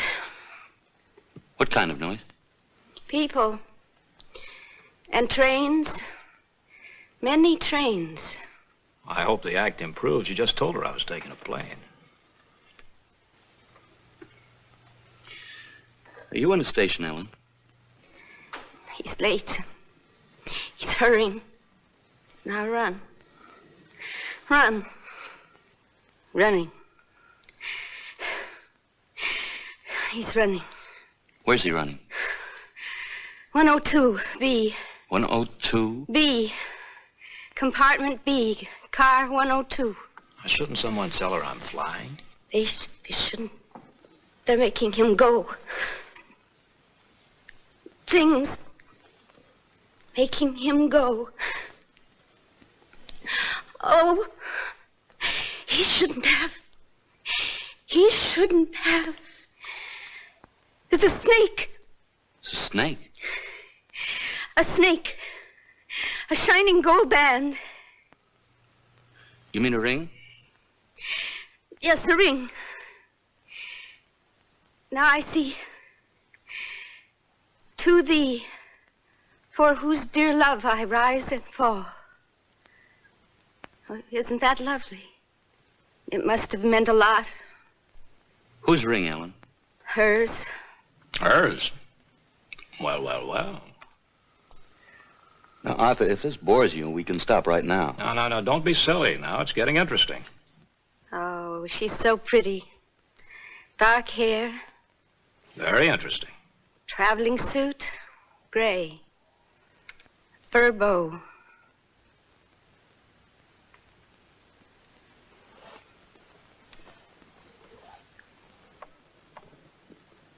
He's nervous. He's frightened. He's spilling her drink. And now he's running. Running. 102, 102, quickly, quickly. Oh, he's so frightened. Oh, he's all alone. In the dark. Ah! The light is blinding.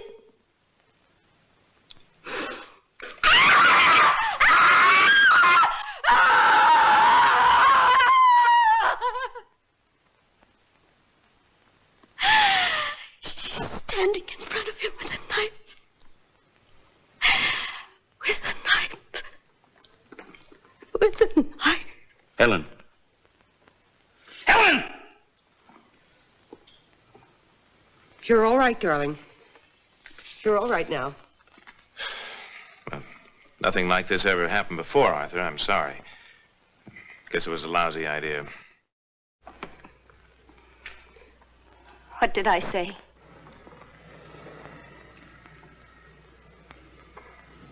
What did I say? I talked about you, didn't I? Well, if you did, I hope you're wrong. Was it bad? Bad? Oh, I'm going to be rich as a Maharaja, live to be 150, and fall in love with an international beauty. Look, thanks for the most exciting cocktail party I've been to in years. I wouldn't have missed it for the world. Goodbye. Goodbye, all.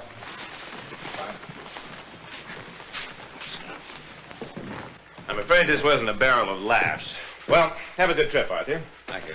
I'm glad you're going by plane. You know something? You really married a spook. But she's good looking. So long, Arthur. All right, bye-bye. I'll see you soon.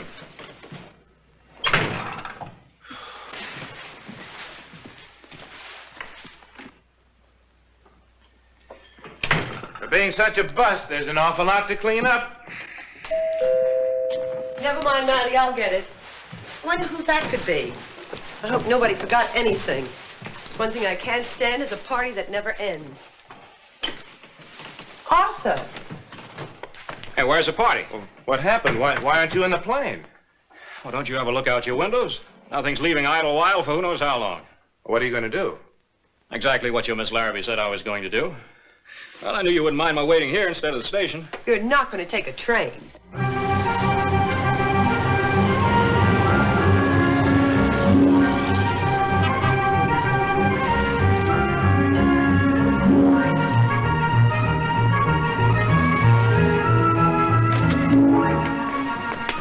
One bag, Chicago special. I'm sorry about the traffic, sir, but New York City, when we have fog... All right, give a change. Thank you, sir. Gee, I'm sorry. All right, that's all right. Hey, mister! Mister! You dropped your keys, sir. Oh, they aren't mine. Okay. The keys. They're not his anyway. Going right out, sir.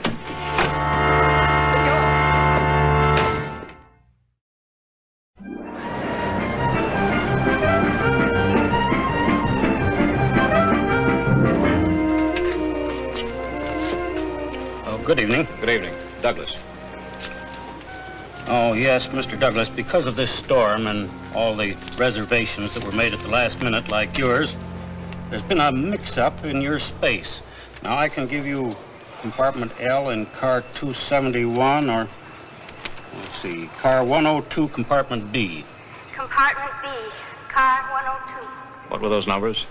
Car 271. I mean the last. Compartment B, car 102. Well, I'll take the other one. Car 270. It doesn't really matter. The compartments are exactly the same. That's what you think. I beg your pardon?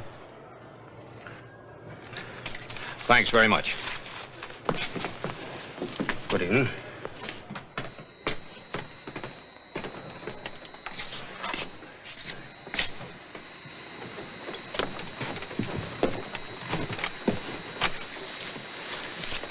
There you go.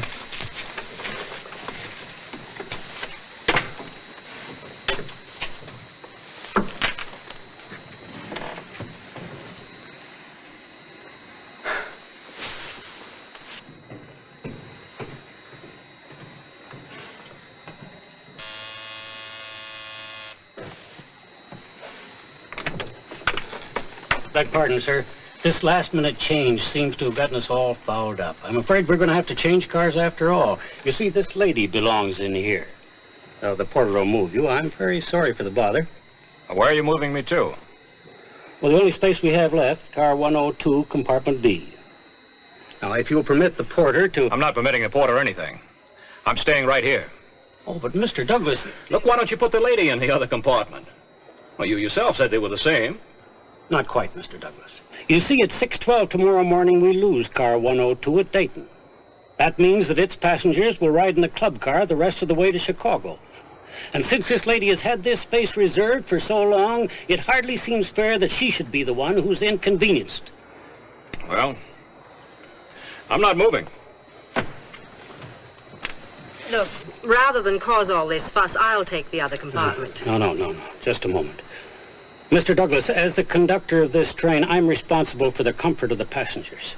Now, this lady purchased this space some weeks ago, and she's not going to be inconvenienced because of a clerical error, and I must say a most uncooperative man. Look, I've got to get to Chicago. Car 102 will take you there quite nicely. And if that compartment is not acceptable to you, I must ask you to leave the train. All right. All right, let's change. Thank you, Mr. Douglas. Think nothing of it. I'm sorry about all his father. All right, all right.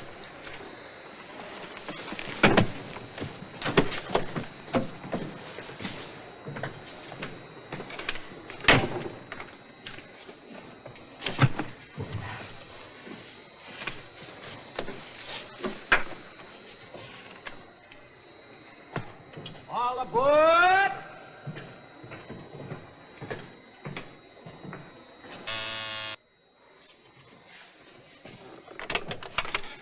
Yes?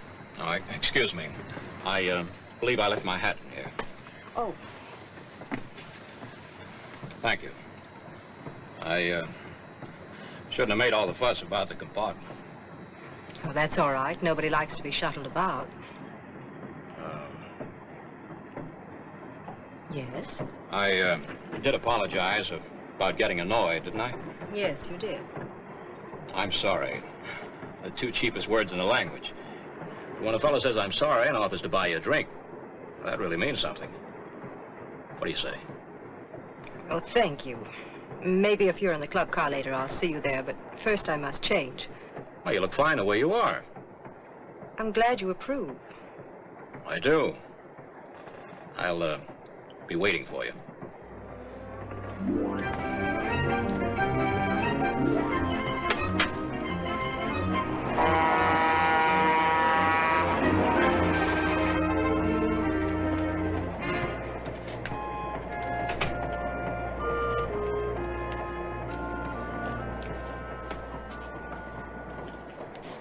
Does that kind offer of a drink still stand?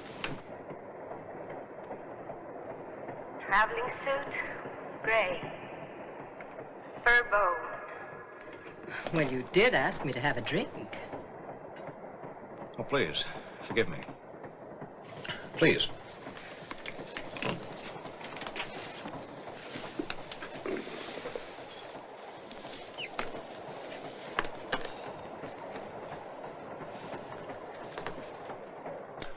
What'll you have?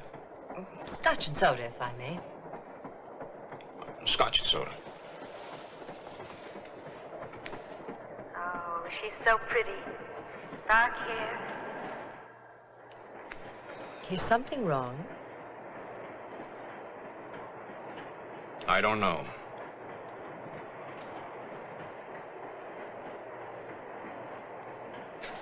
You know, I can live without this drink. Oh, please, please, forgive me. Please.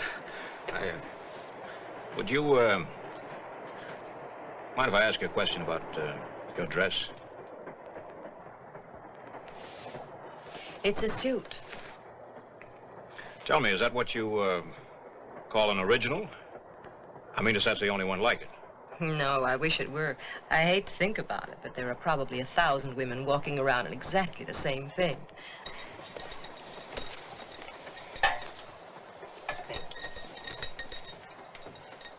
Here's to the man in compartment B. Live in Chicago?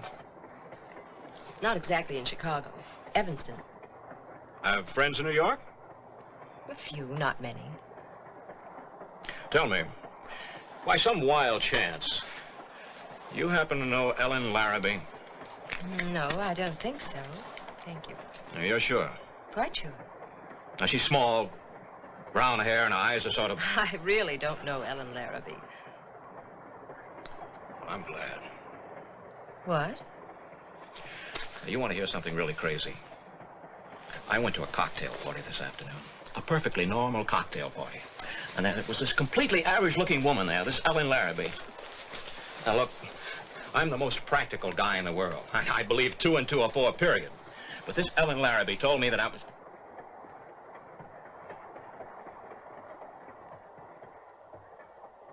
It's a snake. And what did she tell you? A snake. Well, do you want them or not? To thee, for whose dear love I rise and fall. Let me see that. What? That ring. All right. It's quite old. It's a serpent ring. I picked it up in a little antique shop on Madison Avenue.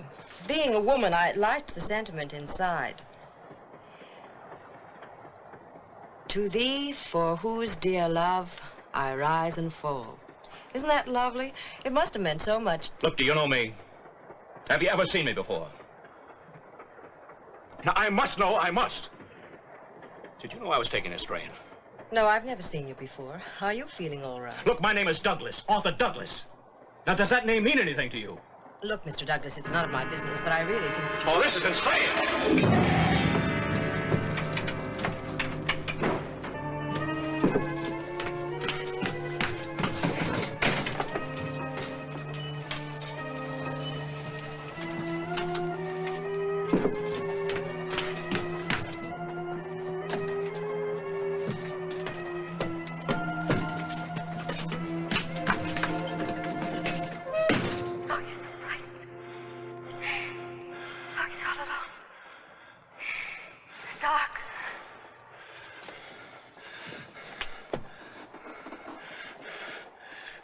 What is this? What is this?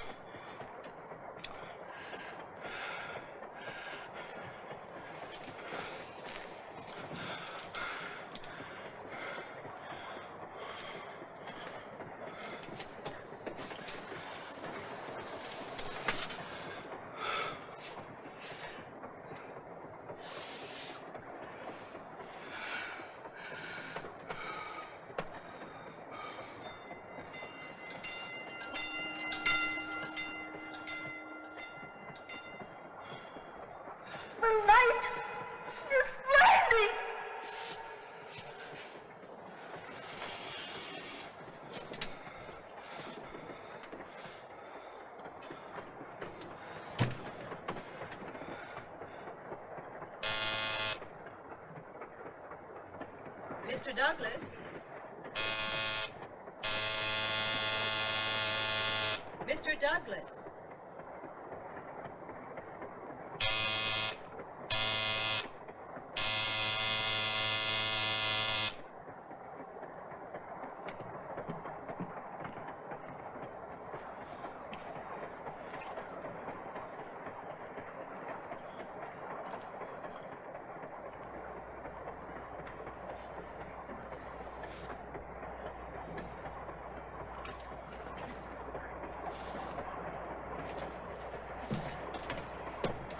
Mr. Douglas.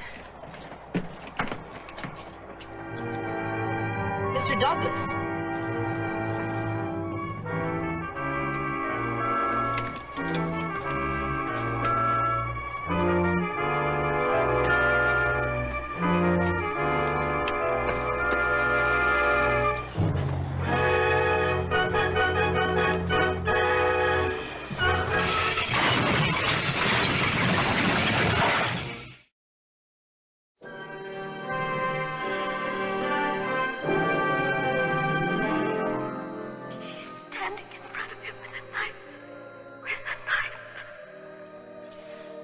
Just lie still.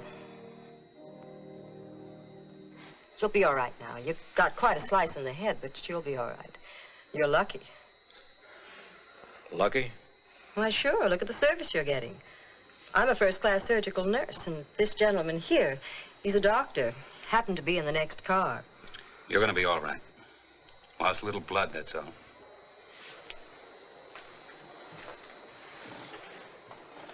Whatever made you pull that emergency cord? They'll probably give you a medal. Medal? If you hadn't pulled that cord, Lord knows how many people would be dead instead of just shaken up. What are you talking about? I'm talking about the freight train that was stalled on the track 100 yards ahead of us. The signal system failed. We stopped about 6 yards from the caboose. But how did you know that the train was there? I mean, you couldn't possibly have known. No one could have known. No one? Ellen Lara, they knew. How? Well, there are a lot of theories. Precognition, clairvoyance. Some people might even call it a happy coincidence. But does that explain it? I mean, really explain it. To whom it happened, we know. Where it happened, we know. How or why it happened. In a moment, something else to wonder about.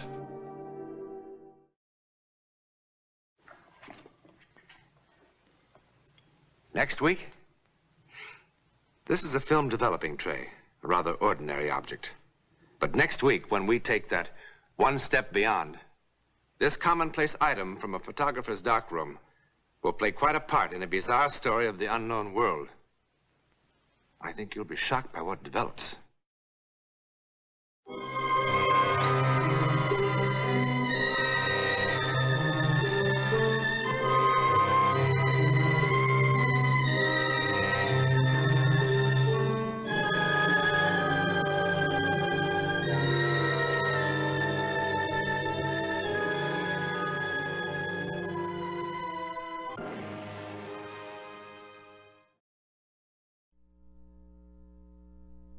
The amazing drama you're about to see is a matter of human record. You may believe it or not. But the real people who lived this story, they believe it. They know. They took that one step beyond.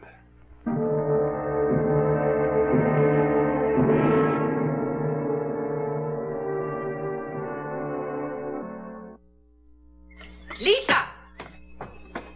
Lisa! Lisa! Lisa! Où est cette petite? Oh mon Dieu, mon Dieu, mon Dieu. Lisa! It is time for your ballet lesson. Come on! Vite, vite, vite, vite, vite! Where is that child? Oh, this is terrible. Look at your face. This is certainly not ladylike. Ivy has been looking for you. Annette is waiting for you. Mais qu'est-ce que c'est que ça? C'est terrible. On ne peut pas compter sur vous du tout. Lisa Garrick, age 11. Reluctant ballerina. How nice to be 11 in the wonderful world of 1901. A world of peace and security, and for little girls, fun. No reason for it to ever change. No reason that Lisa knew of. 1, 2, 3, 4. Higher, Lisa, higher. That's better. 1, 2. Your hands soft, graceful. That's it. 1, 2, 3, 4. 1, 2, 3, 4. Oh, Mr. Garrick. Oh, I didn't mean to pry. I was only passing. That's all right, Abby. I don't blame you for watching. Oh, she's a picture. She's so lovely. I can close my eyes and almost see her mother. Yes, she has the same grace, the same love of life. 1, 2, 3, 4, and stop. Now let's do. Mademoiselle Guerrero, I'm tired. Couldn't I rest for a minute? Tired? We just started. A ballet dancer tired? That is not possible. Come on, come on, come on. Daddy! Oh, hey, that was pretty good, wasn't it? Catching that leap that way. What do you think, Mademoiselle Garot? Would I make a good partner for this prima ballerina, or do you think I'm starting a little late? Daddy, don't pat that do with me. Well, you can do it. No. Come on, Well, try it. stop, Lisa. Your father is much too old for that kind of foolishness. Mademoiselle Garot is quite right. As a ballet dancer, I'm afraid I'm past my prime. Now, you go right ahead with your lesson, and I'll watch from over here. Let's show the turns to your father. Annette, please, la grande valse brillante. Go to the center of the floor, please. Ready? Begin. Faster, faster. That's better. Faster, faster, faster. Good. Good, good, Lisa. Good. Bravo, ballerina, bravo. Oh, elle était merveilleuse. Elle fait vraiment des progrès, n'est-ce pas? Stop now. That is enough.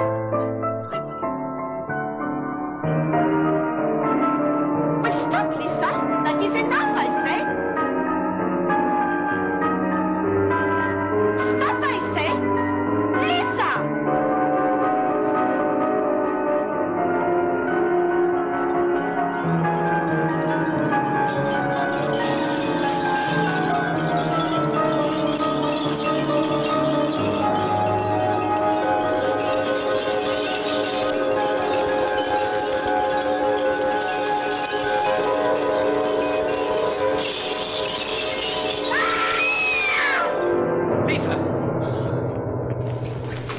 Lisa!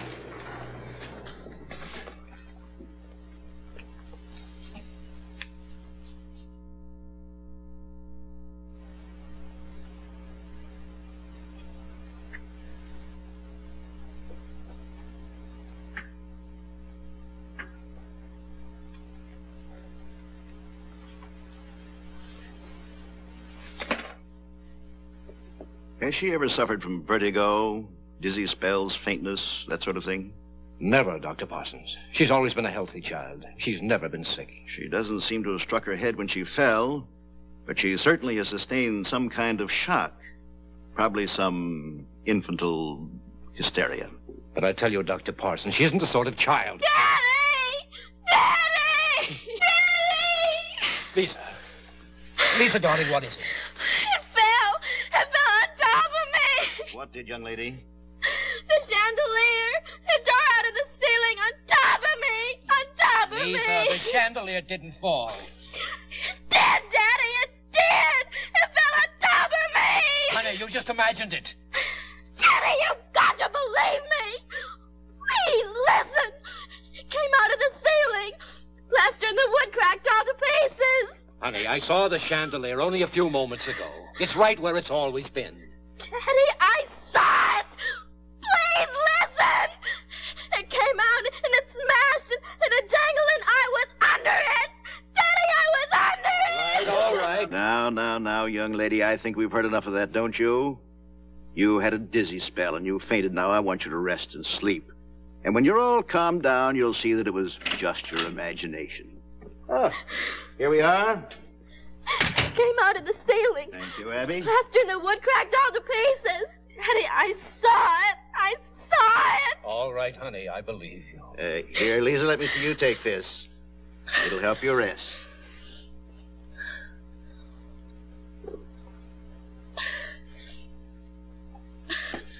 Get some sleep now. You promise? I'll try, Daddy. Good girl.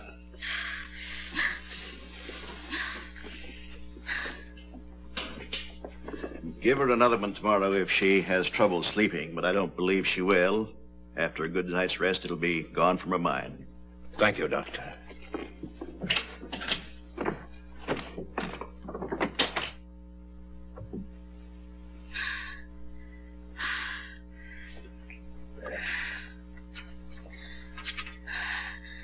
I saw it.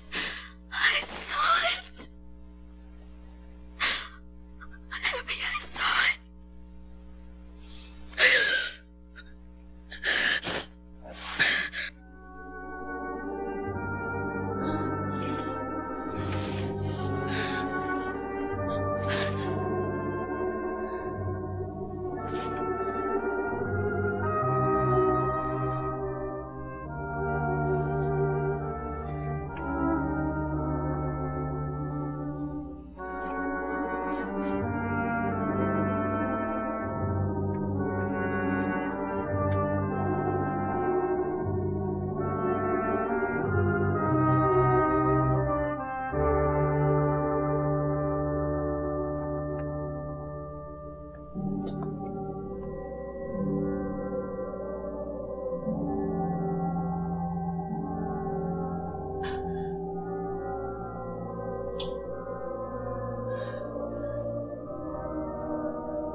Lisa.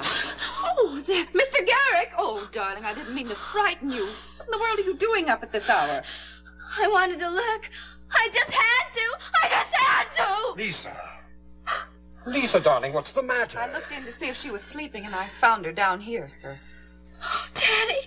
Daddy, I had to stay. I just had to. Why, of course you did, darling. Now, let's have a real look, shall we? Come along, Lisa. No.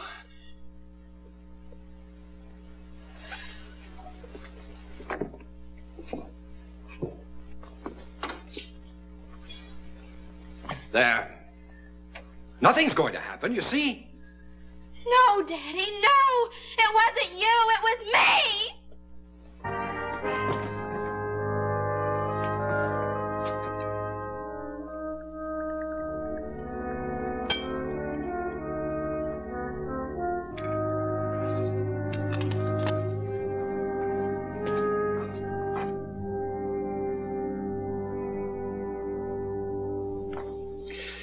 Eat a little breakfast, honey. You'll feel better. I'm not hungry. What is it, darling? Still upset about yesterday? You'll forget about it soon. No, I won't. You know how when you get dizzy, everything kind of spins around? Well, it looks like you got so dizzy doing those turns yesterday that things not only went around like this, but up and down, too. Only down. All right, only down. But it happens to everybody. It's just kind of a trick our imagination plays on us. Daddy, it wasn't my imagination. It was real. Real? Yes. But how could it be? The chandelier's still there, isn't it? Yes. And you're here with me, aren't you? Yes, but it was real. Well, all right.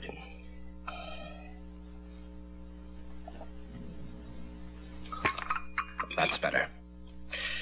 I'm working home today, so maybe we can spend a couple of hours together this afternoon. How about it? I'd like that, Daddy. Come on, Abby, throw them to me. Well, I'm sending them right. It just goes where it has a mind to. Oh, Abby, no, that's all wrong. You've got to throw it overhand. Well, all right, I'll try it. Oh! Oh.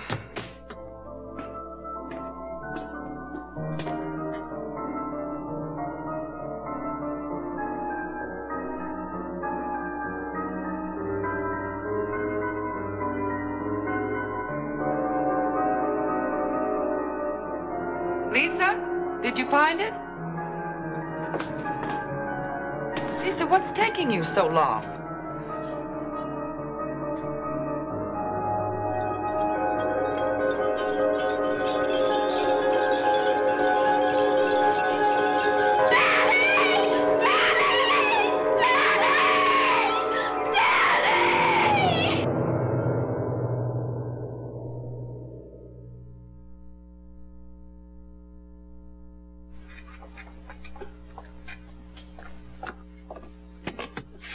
Would you call Miss Lisa for me, please, Abby? To come in here, sir? Yes, please. Why, she won't come in this room, Mr. Garrick. You know that, sir. She hasn't been in this room in more than 10 years. Abby, please. Call her. Well, what do you say, Ed? She's as sound as a dollar, Mr. Garrick. It would take an earthquake to move her. She's as strong as the day she was put in. If she'd moved at all, there would have been cracks in the plaster, and there isn't any. And there's no rust on the metalwork. She's as sound as a dollar, Mr. Garrick. You're absolutely sure? Yes, sir. There's a little trap in the ceiling that leads to where she's anchored. I inspected all the fittings, and there's no rust on the metalwork. She's as strong as the day she was put in. If she'd moved at all, there would have been cracks in the plaster, and there isn't any. I'd say it would take an earthquake to move her. All right, thank you, Ed.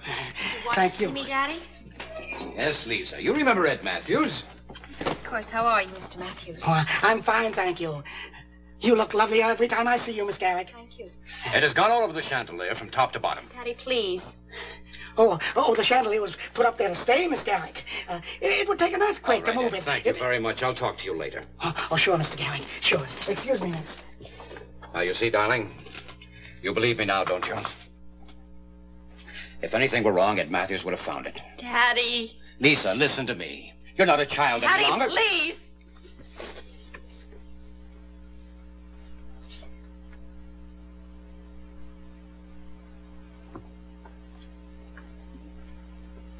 Lisa, may I come in? Certainly, Daddy. George is downstairs. Already? Golly, I'd better hurry. Where are you going? To the opera with Louise and Melissa. Why don't you all come back here afterwards for a late supper? I'm sure Abby and Mrs. Wilson would be happy to prepare something for you. Thank you. Maybe we will.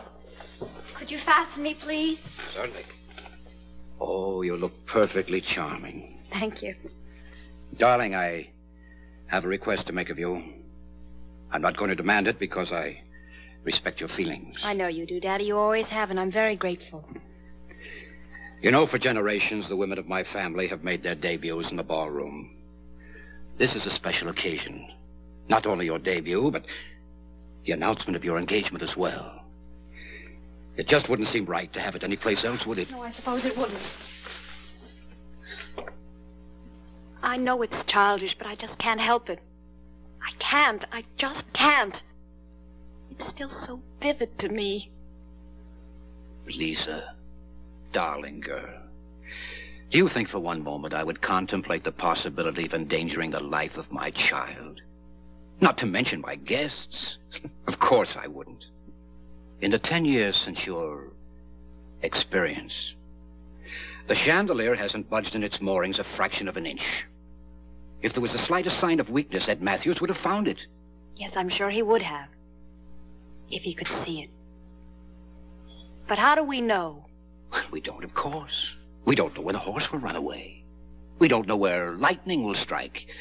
We don't know what deadly germs are in the very air we breathe. But we can't very well organize our lives around such fears, can we? No. Darling, it means a great deal to me. Have you spoken to George about this?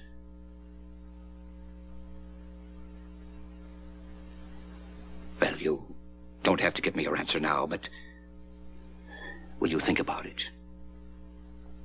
Yes, Daddy, I'll think about it. Thank you. That's all I ask.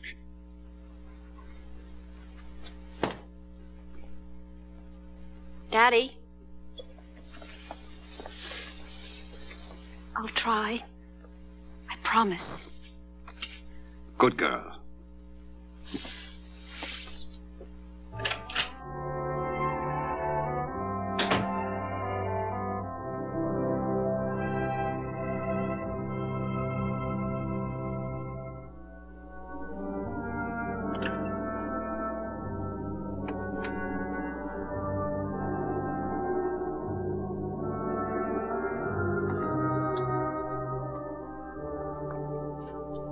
Your wrap, miss? I'm sorry, George. Ready? I have been for years. Daddy talked to me tonight about having the engagement party in there. Mm-hmm. What did you tell him? I told him I'd think about it. You think I'm being very foolish, don't you? I think you're beautiful, adorable, and just a little foolish. Well, maybe I am. I don't know. I really don't know.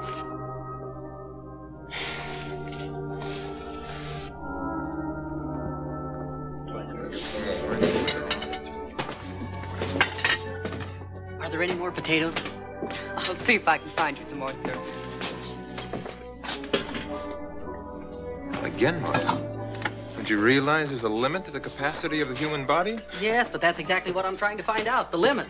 Now, don't scoff. This is in the nature of a scientific experiment. Well, at the rate you're going, you'd liable to become a martyr to science. You are prepared, I assume, to die if need be for the service of your cause? Of course. And what a glorious death that would be. The victim of a final filet mignon. Or of an innocent but lethal brook trout. That's ridiculous, dying from overeating. I should think it would be very untidy. Oh, not a bit.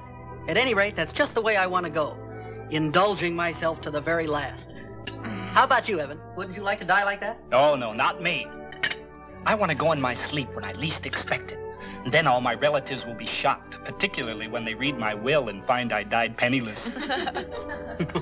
How about you, Melissa? Oh, I wanted to go in great style. Painlessly, of course. In a great silken bed with all my grandchildren around me weeping softly. Oh, I know. And with muted strings playing softly in the background. That's better than dying with your stomach full. How about you, Lisa? What? Well, how would you like to die? I know how I'm going to die. How's he? How in the world can she? How in the world she can help? And Lisa rightfully believes that at the appointed time, a special deputation of angels and archangels will come down. Well, don't you think that's just as likely to come from on high as something falling from a sky? Please, George, please.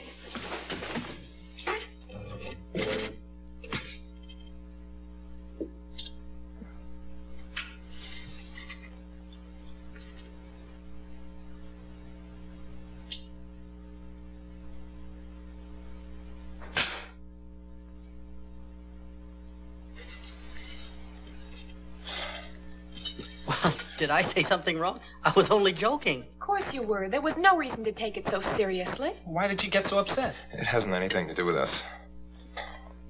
Please believe me, it's something that... Well, it's hard to explain. I think... I'm sorry, but maybe we'd better leave.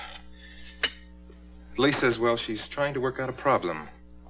You know, one of those things. If you think so, George, far be it from us to intrude. Well, anyway, it's getting late, and Father will be furious and if I don't come home soon. Thanks, Lisa. Tell Lisa I hope she feels better tomorrow. Oh, I'm sure she will. It's just... At least we could have finished eating. Really, Martin, you're always thinking about your stomach.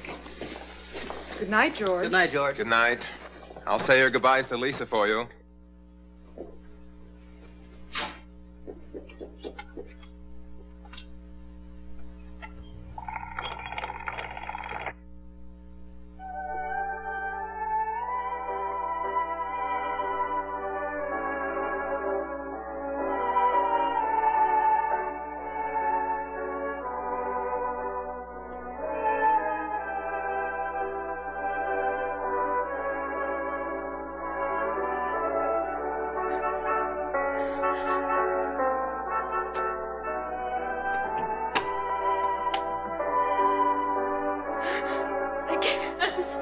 Lisa, wait! I can't. Oh, darling, I tried. I tried for Father, for you. I can't. I just can't. We're going to announce our engagement right here. No. Yes. No. And I'm going to dance a waltz with my own beloved Garrick woman from one end of this room to the other. George, I beg you not to. No. Dance with me. No, George, no. Dance with me. Please, I beg you not to. Listen, Lisa. Was I in your vision? Did the chandelier fall on me, too? Well, then as long as you're in my arms, it can't fall.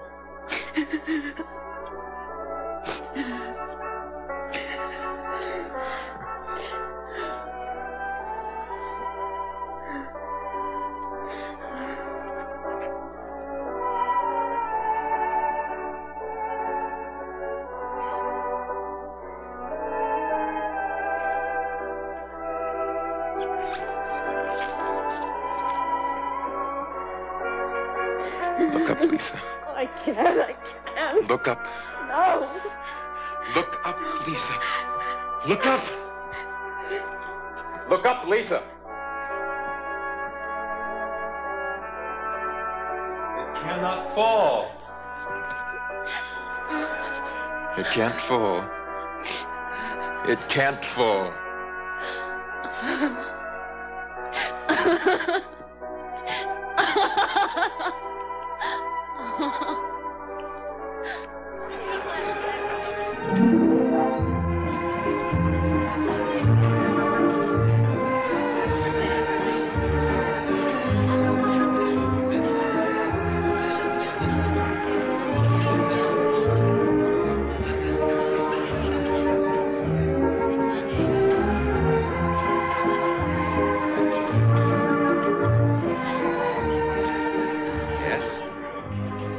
That's Lisa.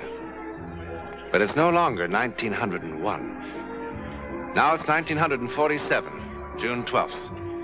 And this wonderful party is for Lisa's granddaughter, who tonight is making her debut. So Lisa's premonition of disaster was all wrong.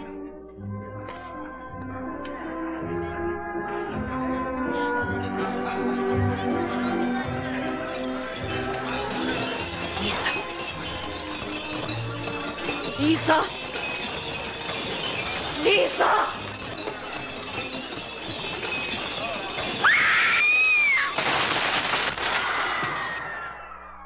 All wrong? As her namesake danced beneath it, the great chandelier fell, just as Lisa had seen it fall many years ago. The premonition came true 2 generations later. To whom it happened, we know. Where it happened, we know. How or why it happened. But I'm not quite ready to say goodnight.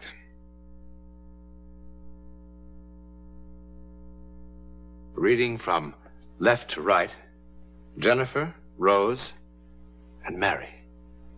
Dolls? Yes, but not nearly so innocent as they seem. Next week, they take over the life of a lonely little girl with devastating results.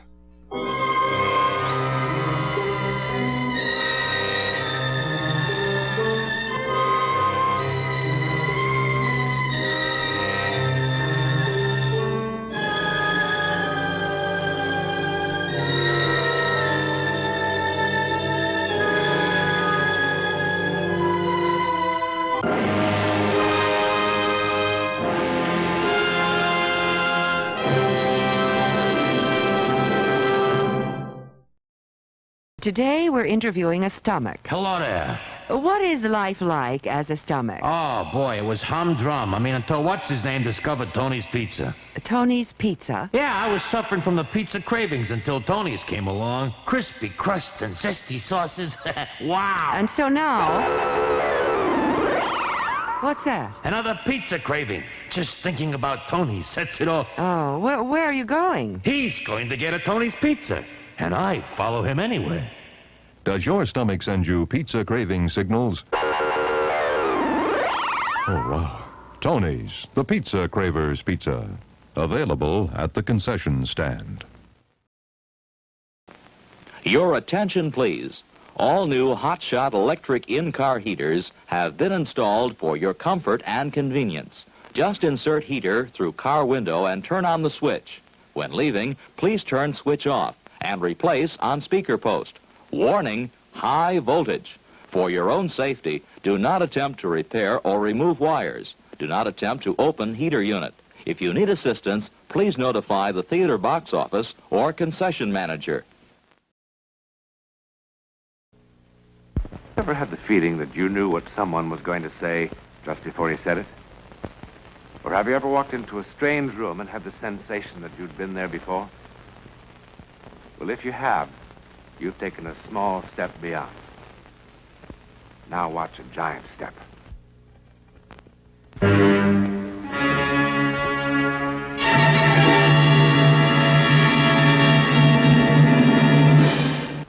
It's a lovely house, isn't it? It used to be one of England's more fashionable country homes. But now, it's closed. Not for rent, not for sale. It's just closed. In fact, its American owner simply locked the door and walked away. But locking the door hasn't helped Ellie Pelston one bit. It isn't easy for her to forget what happened here. It all began, normally enough, with the arrival of the first weekend guest. Good afternoon, sir. Good afternoon. Enter Donald Ainsley Stewart, career man with the United States Foreign Service. Donald, you darling. You did manage to make it. Well, I was told that anyone that passed up a chance to spend a weekend with Ellie Pelston was a fool. You're a dear boy. I knew you'd make a perfect guest the moment I laid eyes on you. Hurry down now. The others will be arriving any moment.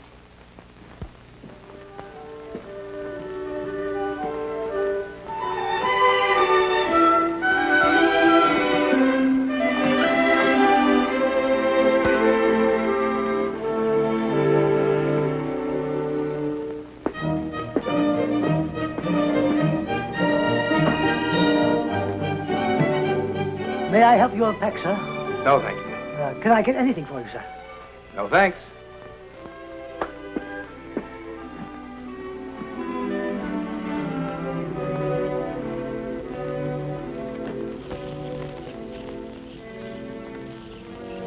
Do you think I'll go on taking this sort of thing from you forever?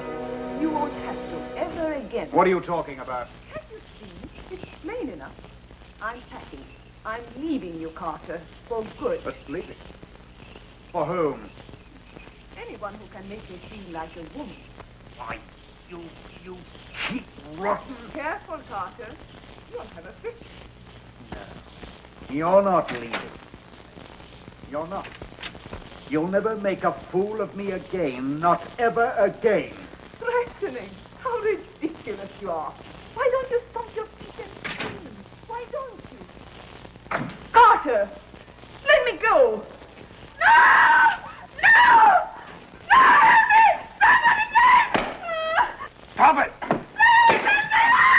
Stop it! Stop it! Stop what? Stop what, Donald? Ellie!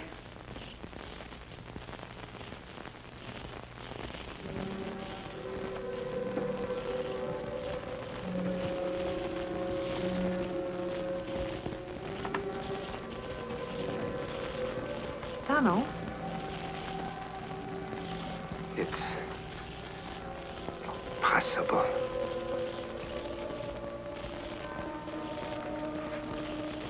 Gone? Donald, who's gone? They were here. They were.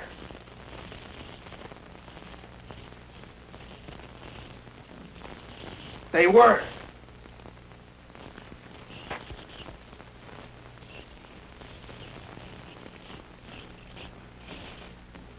Who was here? I don't understand. Donald, are you all right? Ellie.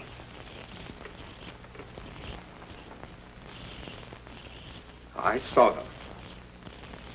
A man and a woman.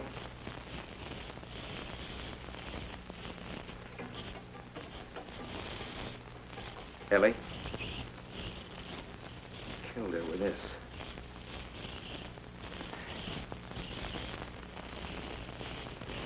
There was a fire. In there. That lamp was on. Donald, you're not serious. You look as... Well, I mean, you really do look as if you'd seen a ghost or something. You'd better have yourself a drink. Come on, I'll fix you one.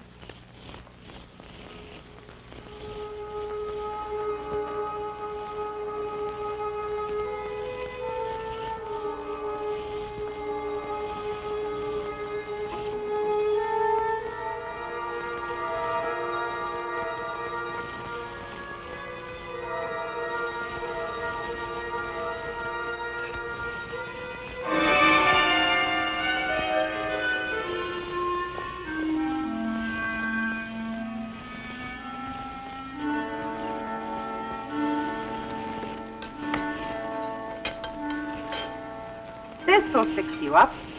7 different kinds of rum, a dash of bourbon, and all kinds of marvelous things. Well, now, that must be some of the others. Help yourself. I'll be right back, Donald.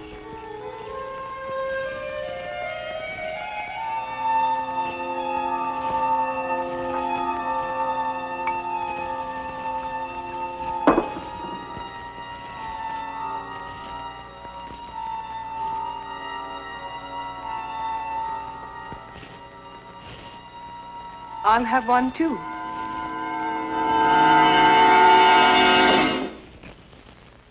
Well, I haven't made an impression like that in weeks.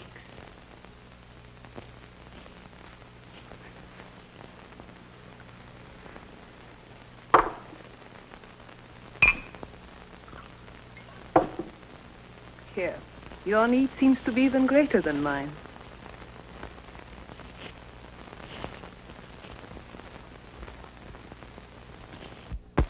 Was the drive down from London terribly exhausting? Oh, it was a bore. It was a terrible bore. I got so tired looking at the back of that chauffeur's head. Every place we go with Julian, we always have to drive. Just once I would like to be able to go by train. The car's quicker. Oh, the car is quicker. And if I say I'd like to go by aeroplane? The car's more comfortable. You see, he's stubborn.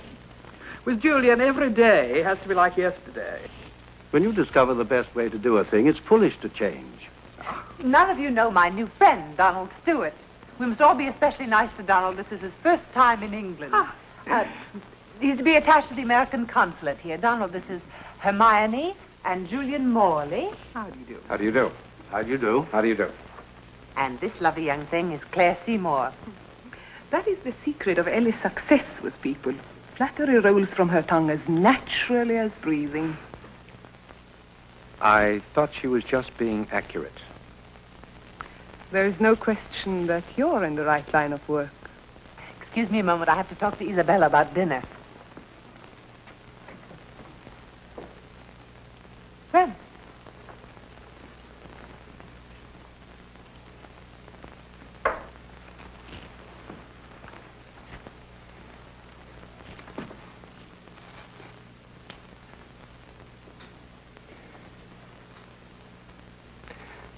now, I know what I'm going to say will sound not the way I mean it to sound, but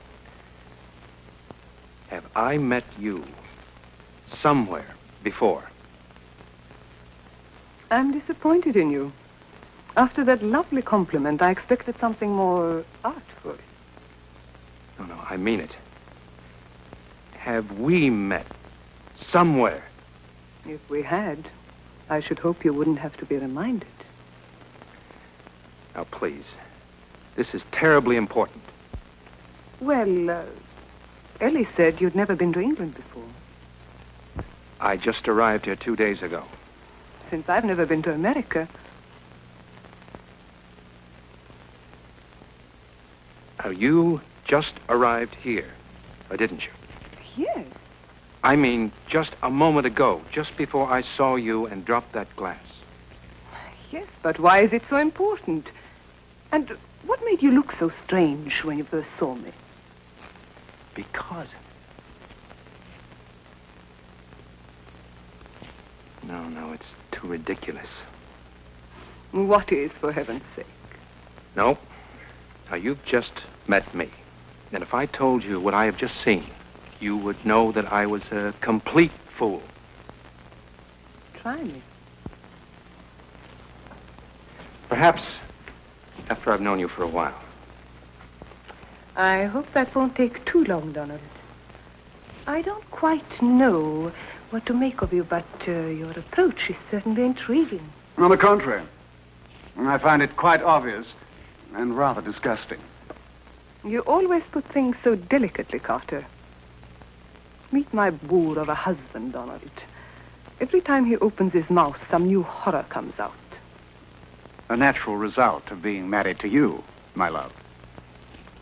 Carter, how nice to see you. But Claire said you weren't coming. I couldn't bear to spend a whole weekend separated from my loving wife. And I was so looking forward to a pleasant weekend. I'm sure. That's why I changed my mind. You see how it is. Mr. Stewart is a friend of Ellie. We only met 2 minutes ago. I'm sure that won't handicap you, my dear. Ellie, which room is it? I'd like to clean up. Your usual. Which room is it? The Seymour's room? Is it the one across from mine? Well, yes, as a matter of fact. Claire, come upstairs. I want to talk to you. I have heard everything you have to say. Too many times. No. Would you rather I went into it right now? Right here? No. I see no reason to bore everyone. Good afternoon, Carter. Oh, hello. Hello, Julian. Hello. I think I'll finish unpacking. Dinner's at 8, Donald. Oh, by the way, we make it a custom of dressing here for dinner on weekends. I hope you don't mind. Makes it more of an occasion somehow. Not at all. Dress for dinner. That means that Claire and her husband will be in dinner clothes. Yes.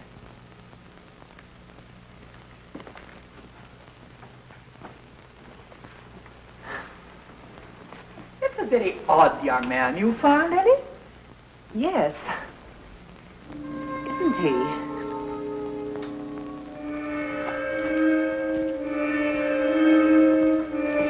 Do you suppose I like making scenes like that? I hope you don't do it for my amusement. Now, Claire, please. I can't take any more today. All right, darling. Let's forget it. Are you lost?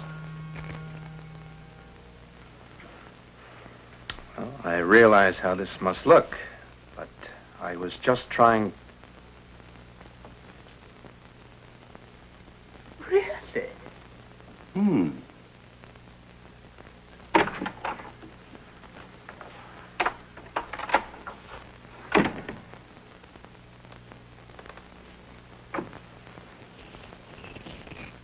Look, and I can't blame you a bit if you've already made up your mind that I've lost mine. Donald, it could have happened to anyone. You don't have to explain anything. Yes, but if you had seen and heard what I did, sure, the easiest thing for me to do would be to leave. But I can't, because I can't help but believe it was a warning. A warning? What I saw up there this afternoon in that room, I saw Carter Seymour murdering Claire. You saw it, Donald? Yes, I saw it. I saw it, and I heard it. Donald, it's easy to understand how you might get such a notion. They do fight quite a bit, but they've been married for 6 years, and it's always been like that. They really adore each other. It's their private kind of lovemaking. It's really, everyone knows, quite harmless. How could I have seen and heard what I did before I ever met them? Before they even arrived? How could I have seen them in that room while they were still miles from here?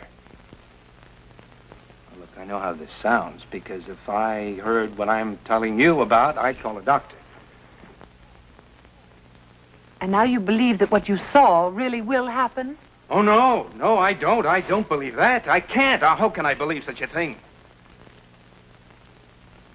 But I know it. Just the same. What do you want me to do? I don't know. I don't know what anyone can do.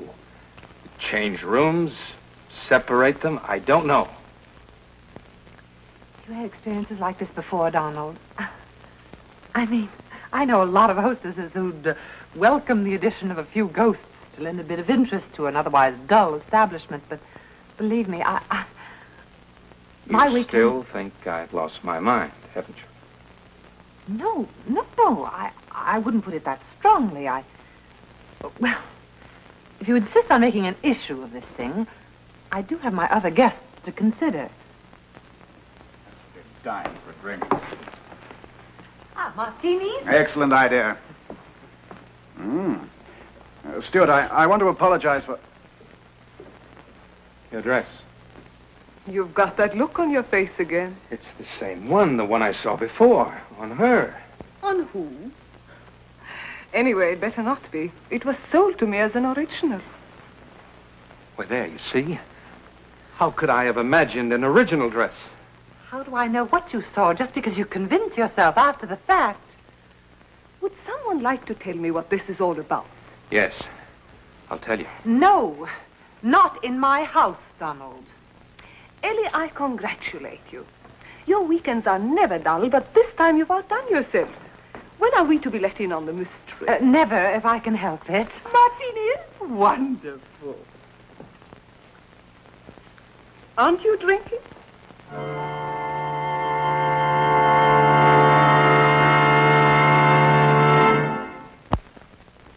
Carter, can't you ever say anything nice about anyone? Not if I can help it. You know, you used to be such a nice little boy, but you've grown into such an unpleasant young man.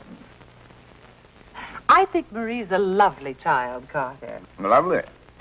Oh, she's pretty enough, but she'll never be able to stand Bernard's pace for long. I give them 2 months, maybe 3. She'll soon begin looking for a man closer to her own age. They're not even married yet, and you have them in the divorce court. It's inevitable. Oh, there you are, you see, Carter. You're so bitter. I don't know whether he's bitter or just a bore. Oh, I'm so glad to see you awake for once, Julian. How are things at the plant, Carter? Are your difficulties with the supplier at an end? Yes, we've come to terms. I must talk to you alone. Go ahead, talk. No, not here. We're still competing. I've got to talk to you alone. Perhaps you'd like to see me alone, Stuart. Oh, Carter, for heaven's sake. Oh, It really isn't the sort of thing that you're thinking. No. Well, just what sort of thing is it? Well, go on, Stuart. Why don't you explain it to everybody? I'm sure they'd be very interested. Just look at their faces. Ugh. See, if I told you now, you'd only misinterpret. No, that's not likely. Where Claire is concerned, there's not much possibility of misinterpretation. Now, 6 years of marriage have taught me what to expect. Do shut up, Carter. Ellie, are we going to play bridge tonight? Of course. You know Julian and Hermione live for their bridge.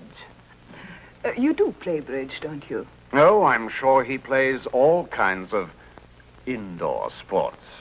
Carter, please. Do I embarrass you, Claire? I didn't think that was possible. Carter, please, for heaven's sakes, we've all been friends for a long time now. Let's just have a pleasant weekend. Do I embarrass you, Claire? Yes. You embarrass me. Being married to you embarrasses me. Every day. Every night. Oh, I do. Oh, isn't that marvelous? I embarrass you. Look at her, everybody. Isn't she wonderful? She's embarrassed. Embarrassed? A girl who's done everything.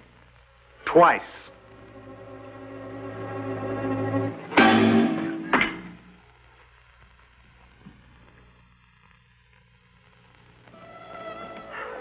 One spade. 3 cards. Pass. 5 clubs. Ah. Perhaps. Pass.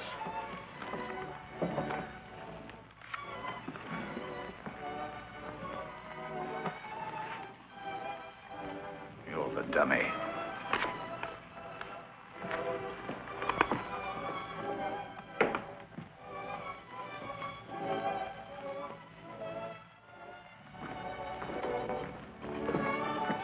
Mr. Stewart, you are the dummy. Oh, I'm sorry. You excuse me? You know, Ellie, he really is a very odd young man.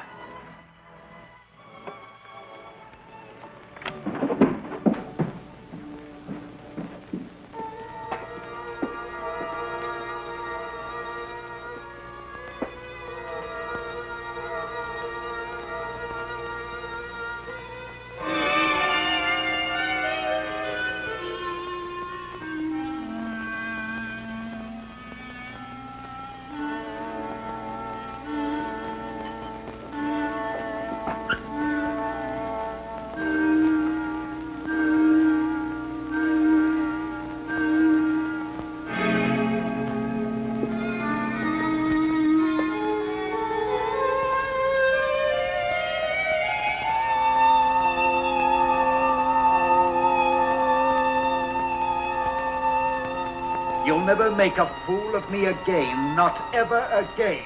Threatening? How ridiculous you are. Why don't you stomp your feet and scream? Why don't you? Carter! Let me go!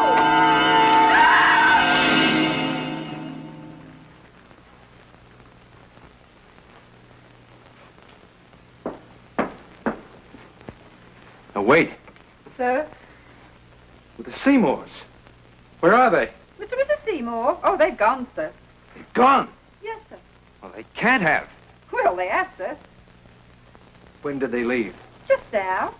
Oh, and they said to give Mrs. Pelston their regrets, that they're not fit company for anyone right now.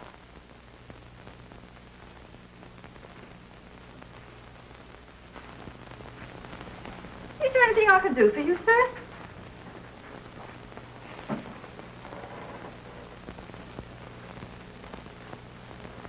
They didn't even light the fire.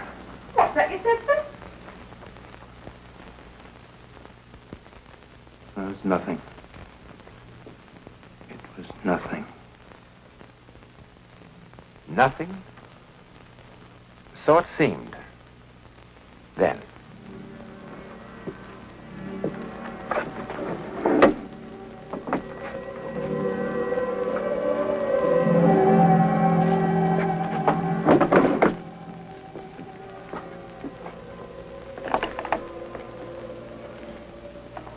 But it was hardly nothing. Call it mental radio, or whatever you like. Donald Stewart's experience was not a simple hallucination. It was an accident in time.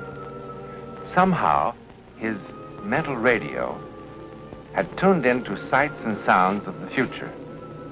Sights and sounds that for some people, in some rare situations, seemed to repeat over and over again, from the past or the future, like an echo in the corridor of time.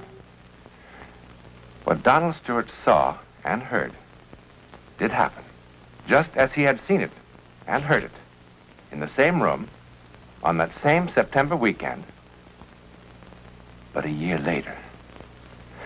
Unfortunately, on the actual and fatal weekend, he was not there to interfere with fate. Now, perhaps as many believe, fate is inexorable, and nothing and no one can change it. Or perhaps not. In a moment, a preview about next week's One Step Beyond. Next week, and every week, we'll be bringing you the personal records of the rarest kind of human experience. Man's adventure in the world of the unknown, that mysterious psychic world beyond our five senses. This is your invitation to take with us that astonishing one step beyond.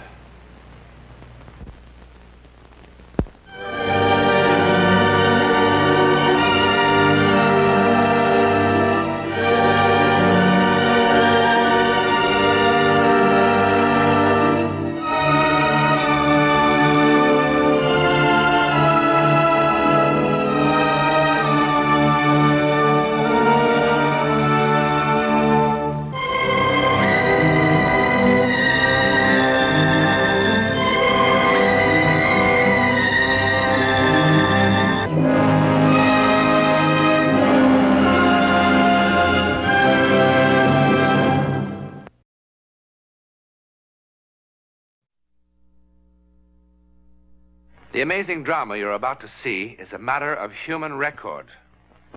You may believe it or not. But the real people who lived this story, they believe it. They know. They took that one step beyond.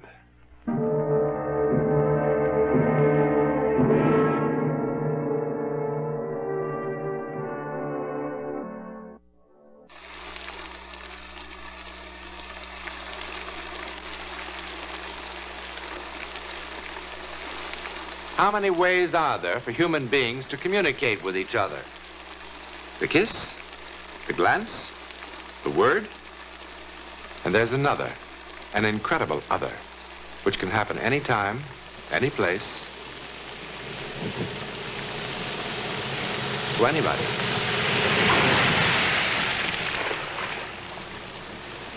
To anybody. All you had to do was be nice to him. Seems to me you were nice enough for both of us. Now, what kind of a crack is that? Oh, come on, kiddo. You knew what you were doing every minute. Yes, I knew what I was doing. You don't have to yell. I'm sitting right here beside you. I was trying to keep you from cutting your own throat. Of course, you're such a successful lawyer. We don't need a $2,000 retainer. Now, wait a minute. Oh, no. We don't have any bills to pay. Our closets are bulging. Oh, now, shut up. And that ridiculous hat. I mean, it's embarrassing. Looks like you bought it at the dime store. That's it. Yeah, that's just fine. I was wondering when you were going to get around to that. Well, I think it's a pretty hat. Oh, isn't that interesting, Mr. Wallace? My, what a fascinating career you've had, Mr. Wallace. And that low-cut dress you insisted on wearing? And what about the way you were dancing with him? You're just jealous. Jealous of a fat old man. And dumb. Oh, arguing politics with a prospective client. Well, what was I supposed to do? Crawl, yes him to death like you did? Beg him for his business? Look, I don't need anybody that bad. No, of course not. Not a Clarence Darrow like you.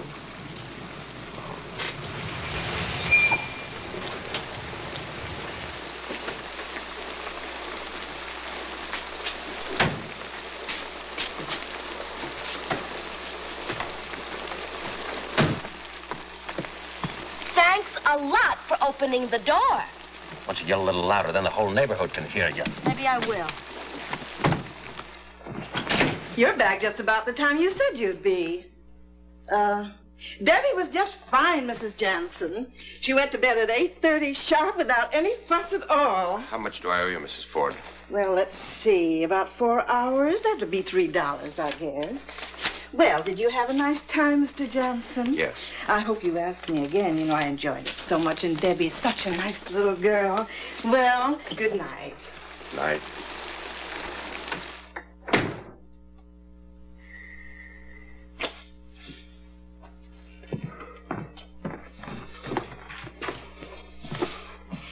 Now, I want to tell you something. Don't tell me anything. Despite your rudeness, Mr. Wallace is going to call and have you take on his legal work. Sure he is. Is that the payoff for your dancing with him all night? What else did he whisper in your ear? He didn't whisper anything in my ear. Just so happens I knew what he was thinking. Now we come to the mind-reading bit again. You knew what he was thinking. You knew what he was thinking. You know what I'm thinking. You know what everybody's thinking, and I'm sick of it. It seems to me you're getting sick of a lot of things. If you mean watching my wife throwing herself around like a common, low-down cheap...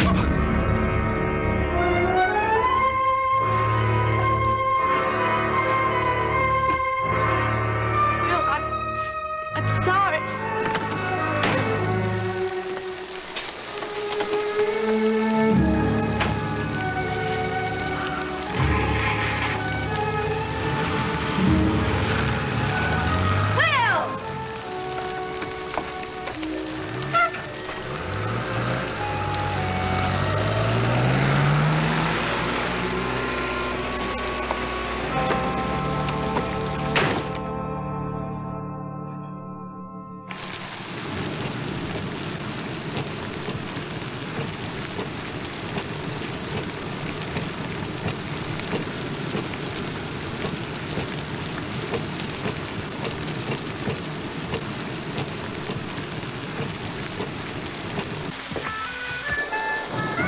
Clarence Darrow like you.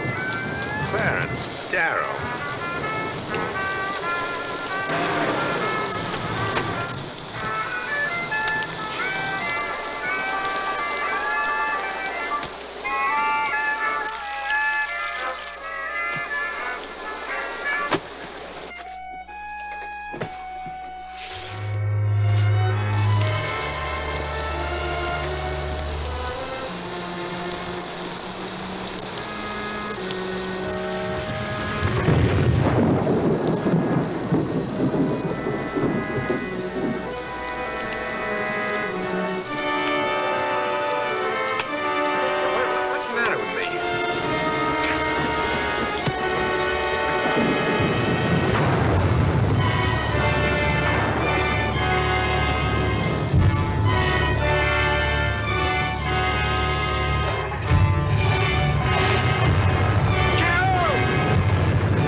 Oh, my God. Carol? Will? Will?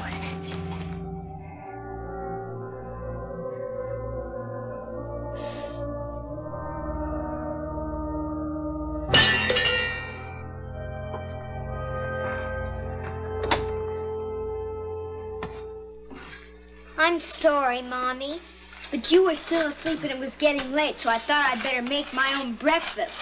And look what happened. It's all right, Debbie. I'll clean it up. You go sit down now. You're gonna have to hurry because you're gonna be late for school. Where's Daddy? Daddy? Has he gone already? Yes, he had to leave very early.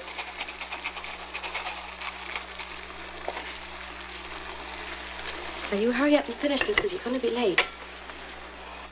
Did I tell you that Laura got a pink sweater set for her birthday? That isn't until Saturday, but she's going to wear it to school today anyhow. You're not listening. What, dear? About Laura and her birthday. Yes, dear. Am I going to have a birthday party this year, Mommy? We'll talk about it later, Debbie. But it's only 3 months from now. We have to make plans.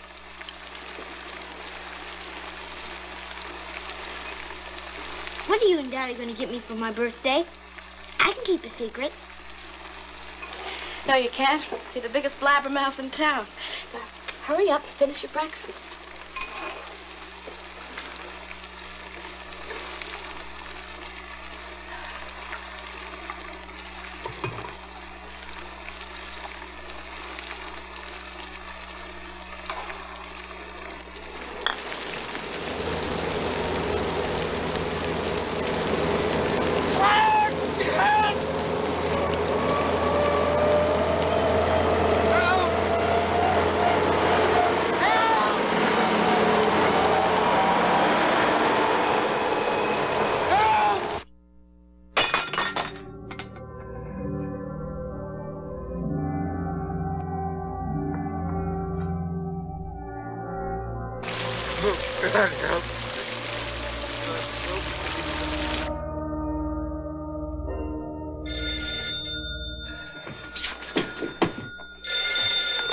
Will? Oh, it's you, Mr. Wallace. Oh, of course I'm not disappointed.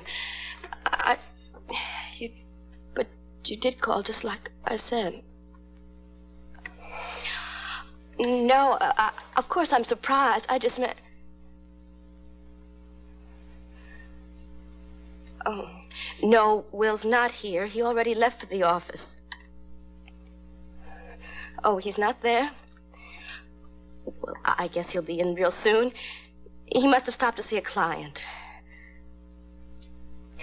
If I hear from him, I'll tell him that you called.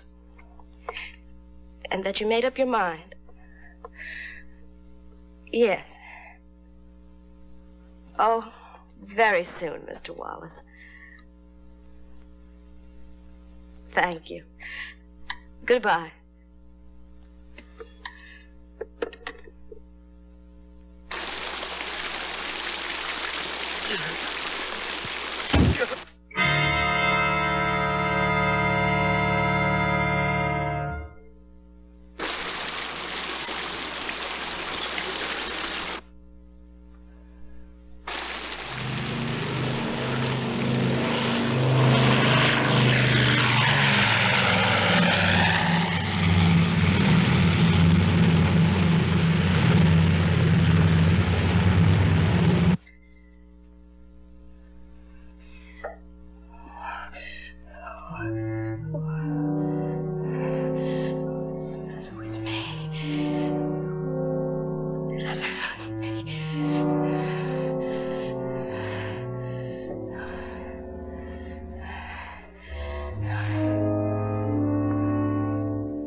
Mrs. Hutchinson?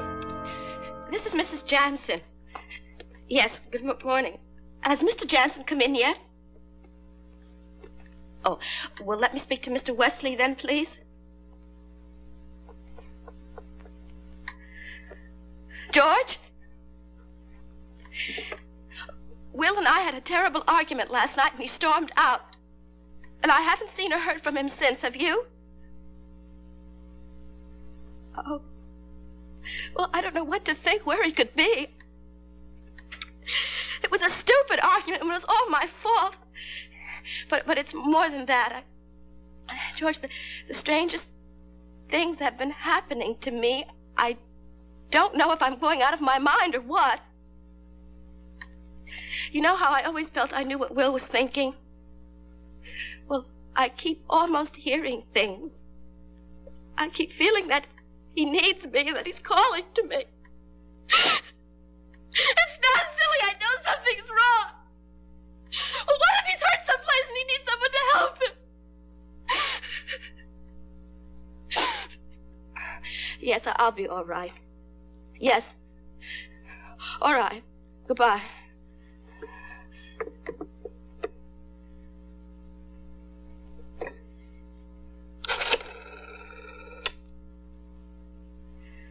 Operator, give me the police. Just listen to me, please. Mrs. Jansen, I have been listening to you, but really, I think you're getting excited over nothing. I'm not excited. I'm just worried, that's all. He's been missing since midnight. Well, it's just a little over 10 hours and 40 minutes. Now, that's hardly time enough for you to get so worried, is it? Hasn't this ever happened before? No, he's never done this before. Look, in my house, this kind of thing would... Mrs. Jansen, if we went looking for every married man, the first time he spent a night on the town, there'd be no time for anything else, now would there? You can understand that, can't you? I bet he's back at his office right now, or back home, wondering where you are. Now, if you'd like, I'll call him for you. No, he's not in the office. His partner knows I'm here. I left a note at home in case he comes back there. All right, Mrs. Jansen. If you were me, where would you start looking? Don't you see he could be anywhere? He had an accident in the car. Yes, you told me. But where? How do you know? I know. He's hurt and he's in danger. Somewhere.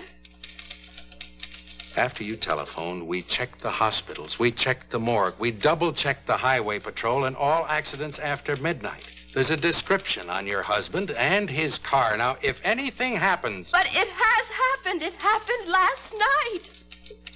He's lying somewhere, hurt. I know it. I'm sure. Mrs. Jansen, now be reasonable, will you? Excuse me. Yes. Oh, Sergeant Cooper. Lab reports on that hit and run. Yeah, go ahead.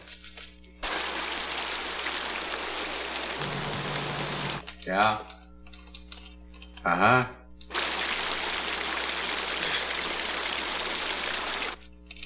Did you double check? Oh. Yeah, I've got it. Diane. Mark. Yeah. All right, thanks. Landmark? What? Landmark. Landmark what? I don't know. I don't know, but I know that's where he is. I'm sure of it. All right, Mrs. Jansen, just be calm. Can't beat him, join him. I'll look it up for you. So, here we are. Mrs. Evelyn Landman, Land Maps Incorporated, Landmark Cafe, Landmark Industries. That's it. What's it? Landmark Cafe. Landmark Cafe, Route 55 and Carruthers Road. Lady, that's 10 or 12 miles out of town. Now, that's a pretty long trip to take for no... Oh, all right, Mrs. Jansen, I'll call him for you. I'll call him. Landmark Cafe.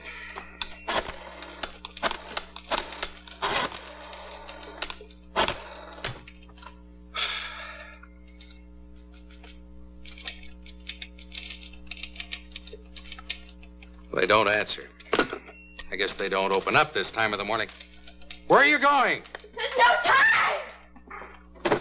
Oh, brother, I draw the... I'm coming, Mrs. Jansen. Well, at least it stopped raining. You want to tell me about it now, Mrs. Jansen? What? Why are you so sure your husband will be at this cafe? I don't know. Oh, come on now. What is it really? Some waitress that works there, is that it? What? Okay, Mrs. Jansen, okay.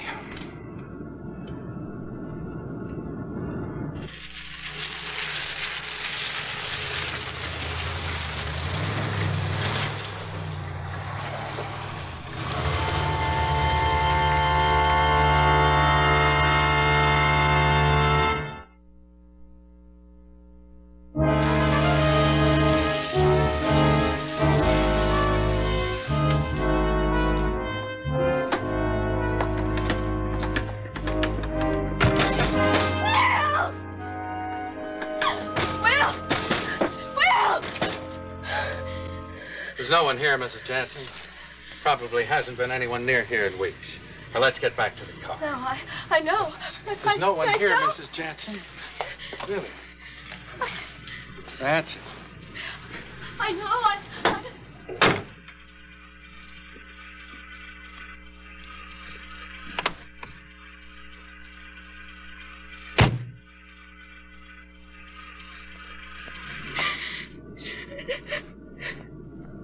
I'll take you home now, and if by the time we get there your husband hasn't returned, I'll see that somebody stays with you.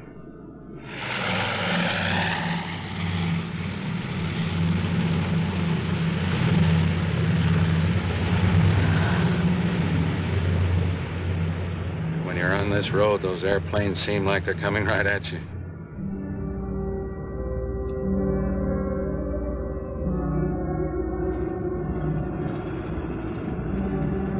Mrs. Jansen, I'll bet you anything in this world that when we get there, you'll find your husband's already there.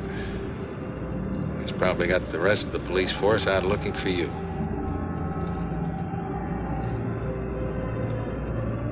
Mrs. Jansen, don't worry. Stop the car. What are you trying to do? Kill yourself?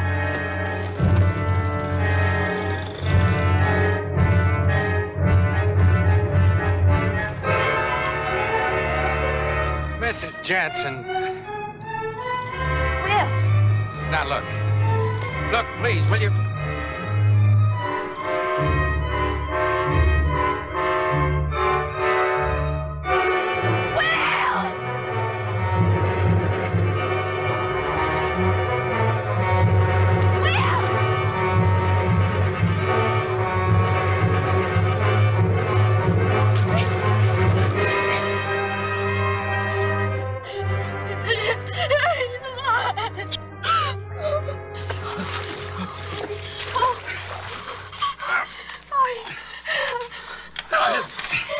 His legs are caught onto the car. Huh? Stay with him. I'll send for an ambulance.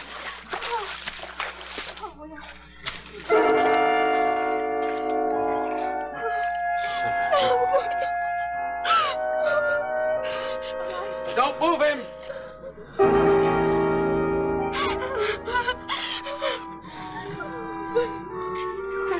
It's all right, John. Now, don't worry. I'll tell him exactly where we are. You knew he was there. How? How indeed? How did Carol know? Another, an incredible other kind of human communication. If you must have a word for it, it's called telepathy. And what is telepathy? You're not going to trap me.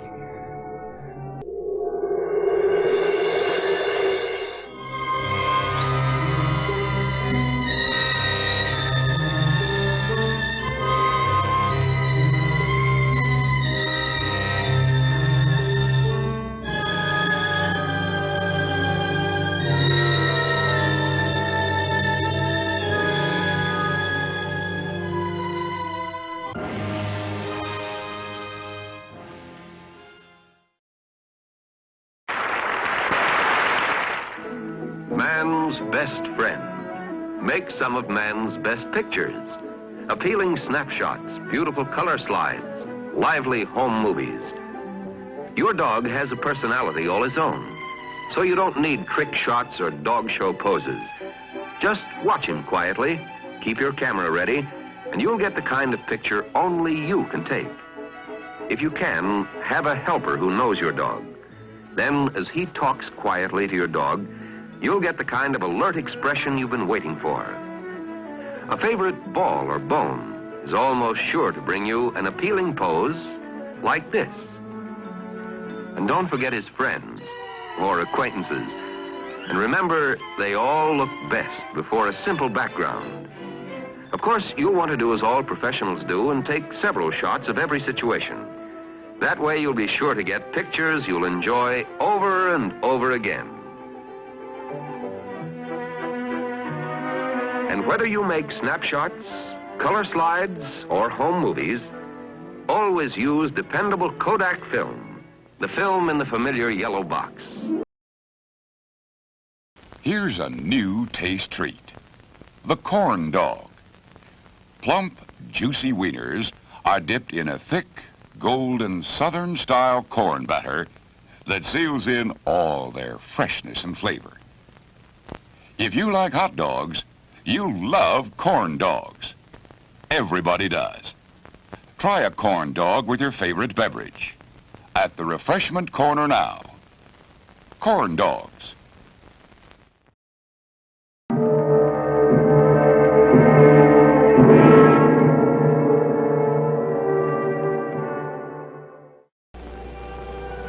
Asterius vulgaris, the starfish. Usually he has 5 points.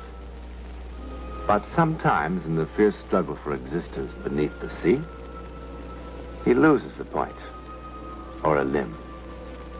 The parent body drifts away, and the lost limb, willing somehow to become a part of that which was once the whole, is left by itself, lost forever by itself.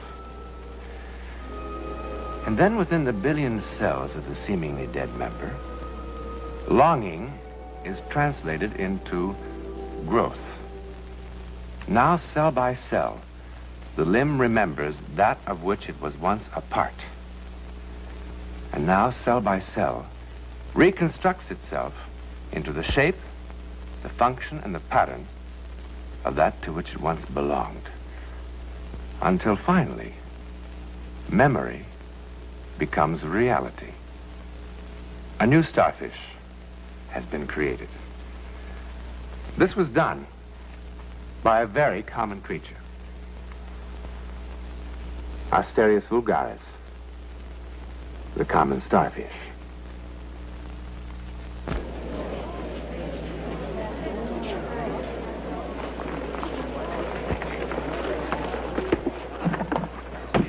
Thank you.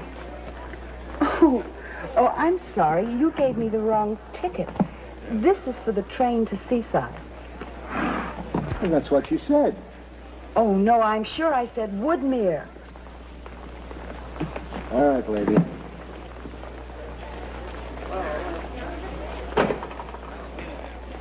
Woodmere. Thank you. Thank you very much. You're welcome.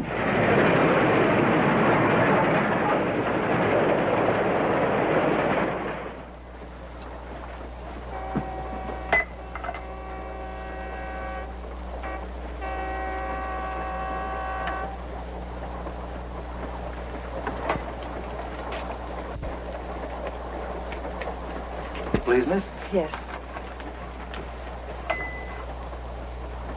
You're on the wrong train, miss. We're going to Seaside. Oh, no. No, I'm going to Woodmere. Yes, that's the way your ticket reads, but this train goes to Seaside. Seaside? Well, I will have to change. You can't. It's non-stop all the way. What can I do? Nothing.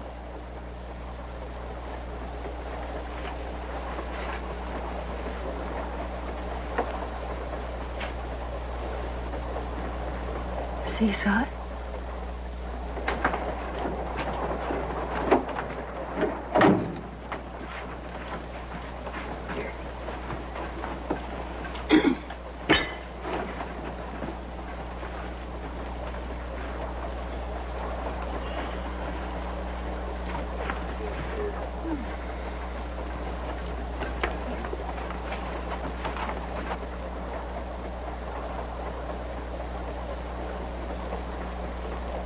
Let's order Peter a chicken sandwich.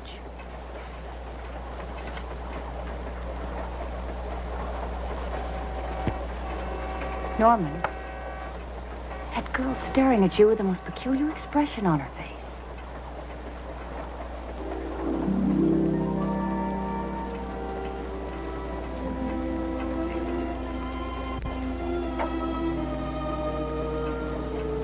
Norman, what's the matter?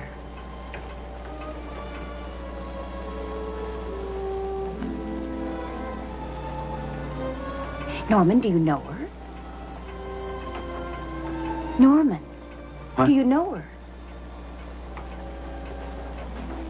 No, I don't know her. I never saw her before. In my life.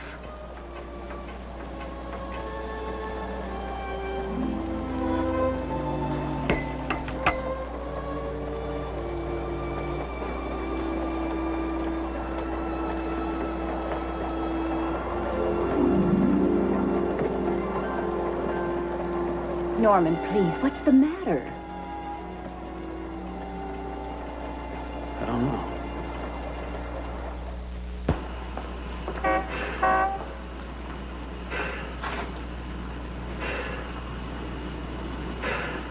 Hello. Yes, ma'am. What time is the next train for Boston, please? There's 3 tomorrow. Oh, no, tonight. I mean, as soon as possible. There's none tonight. Oh. Oh, thank you.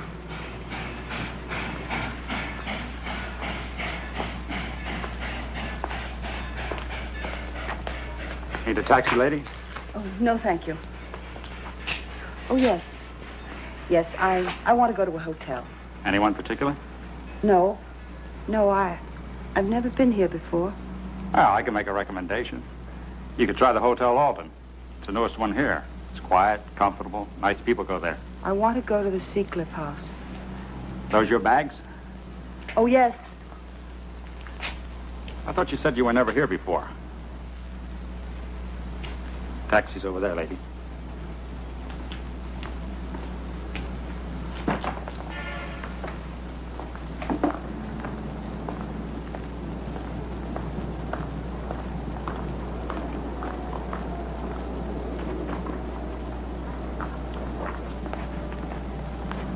Taxi, mister? Yes.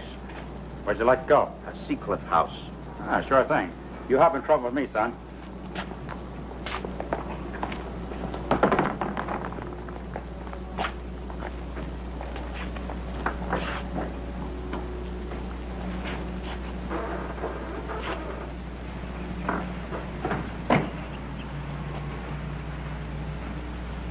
Well, here we are. 2 fares and both to the same place. Tell you what I'll do. I won't charge you 2 fares or as little as 1. Is that fair enough? You folks just make yourself comfortable and I'll take care of your baggage.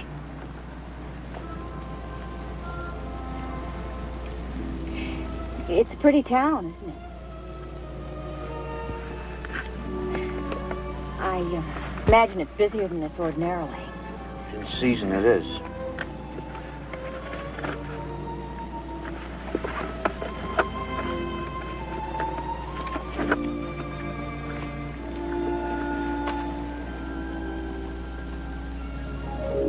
Thank you.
We know each other.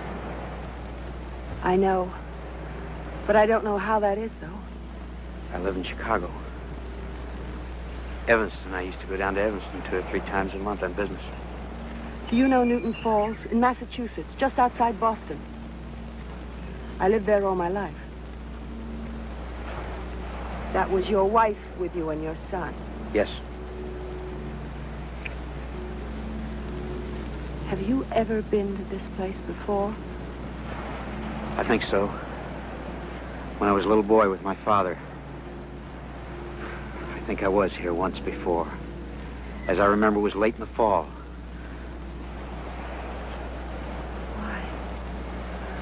Why do you make me feel so unsettled?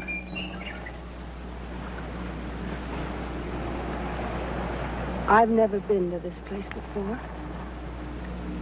I never heard the name of this place before today. And yet I do know it. I have a feeling that this is second chance. Yes. This is the second chance. Look. There they are. They fly south and nest. Far places. And then something draws them back again. And the fledglings return from wherever their parents came. Did you know that sometimes year after year, without ever having seen it before, the fledgling returns to the nest the parents used?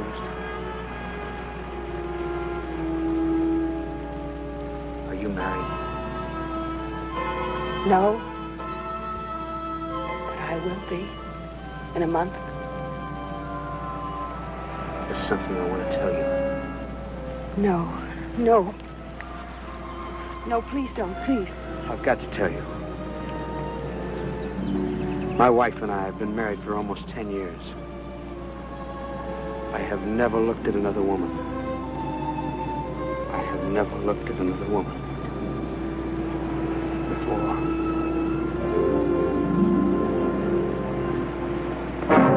Well, what?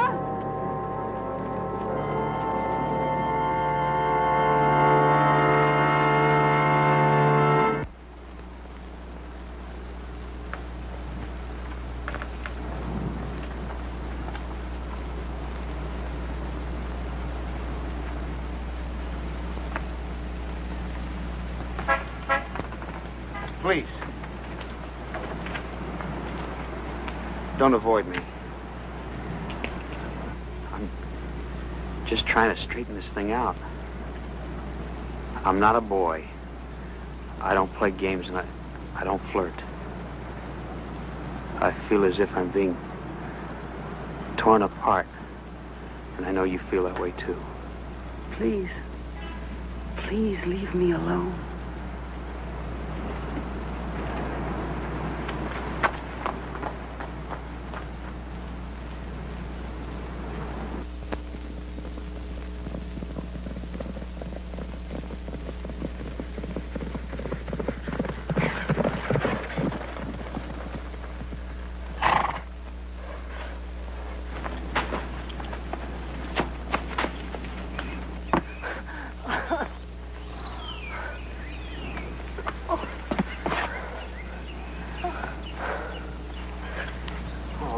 Cut your cheek.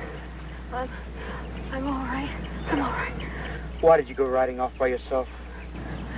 Because I had to have time to think about us. Because I had to be by myself. I don't want you to be by yourself. Why do you always run away from me? I don't want to let you out of my sight. How do you think I must feel? You're another woman's husband, and I've got you in my thoughts all the time. Whatever I do, wherever I am, I think about you. And don't think about me. Need me, I need you. Be with me. No, I want to go. Let me go. Please, please. Let me go.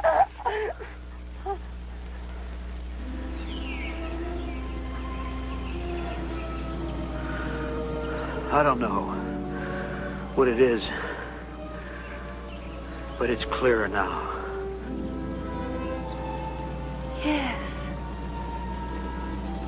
Yes.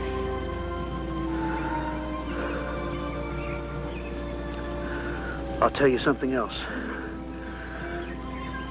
The fight ends, and we go walking together in the woods.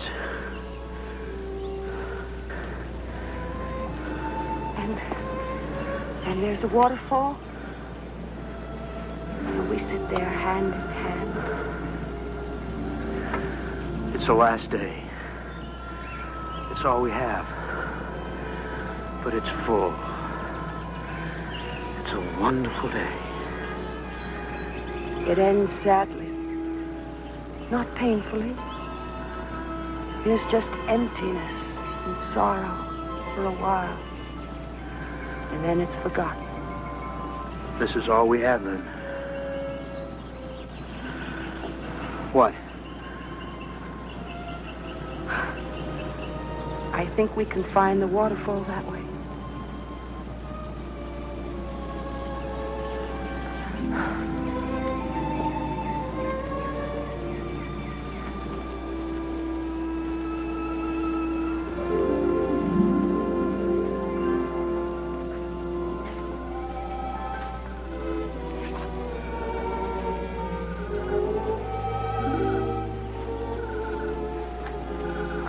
Now?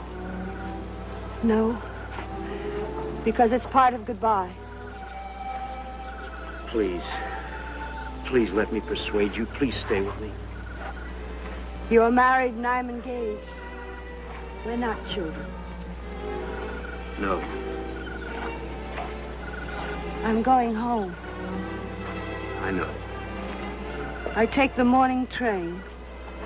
I know. Which of this is real and which is fantasy? Can you sort it out? I love you. I know.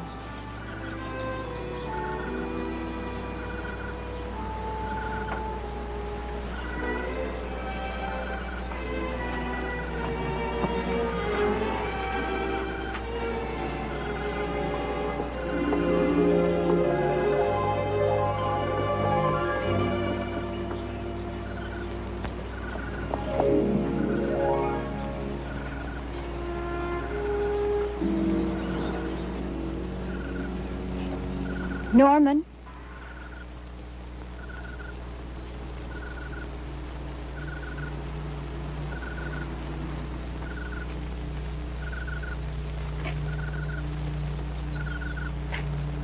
I love you.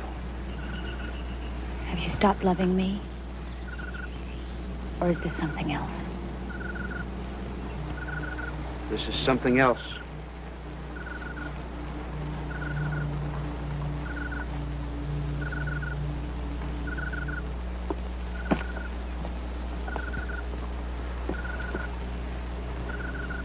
Can you explain it to me? I don't know. Would you try? I'd have to understand it myself first. I was talking to the manager earlier. He said in the old days people used to dance out here. That's why the Japanese lanterns are still here. There were lanterns out here in a band every night. He says he'd love to see people dancing again. Japanese lanterns. And on Thursday nights, fireworks. Well, yes. That's what he said. Did you talk with him, too?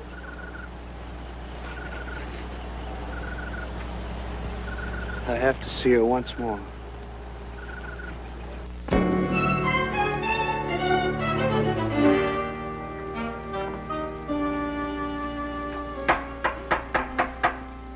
Come on in, Harriet. I'll be down in a minute.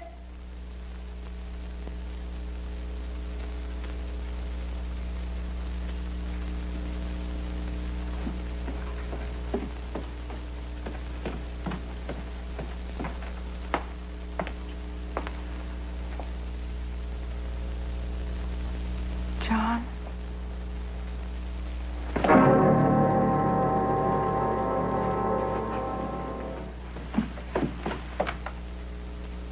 Mother!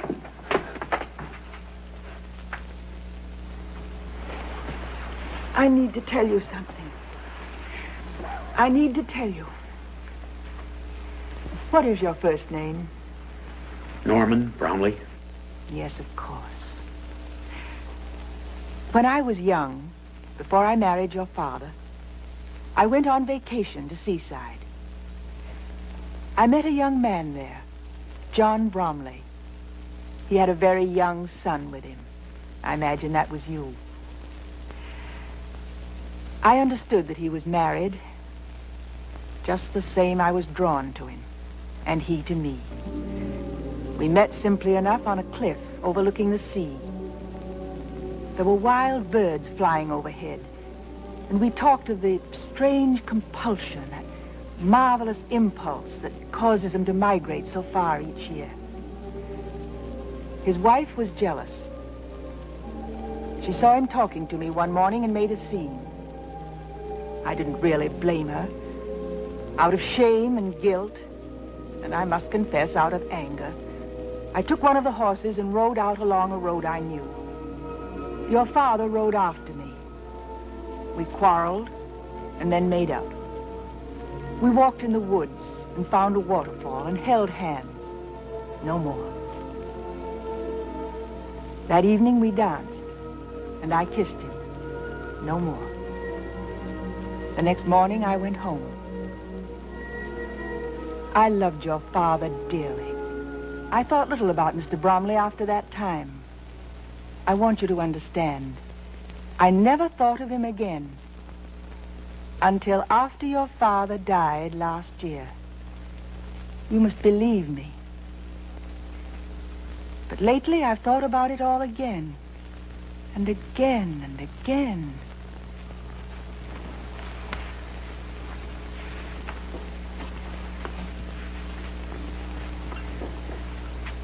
Shortly after I came back from Seaside, John came to see me. He said that he was making a good marriage with his wife. He brought me a present. This. I've always kept it. Do you remember when you were a little girl how you used to love to listen to the sound of the ocean captured in this shell? Mr. Bromley, do you understand why I've told you all this? Marianne came back from Seaside and told me what had happened. I realized that somehow, in some way that I'm not able to explain, you two were living out my dream. I want to free you. I want to free you both. Thank you. I'm free. I'm free.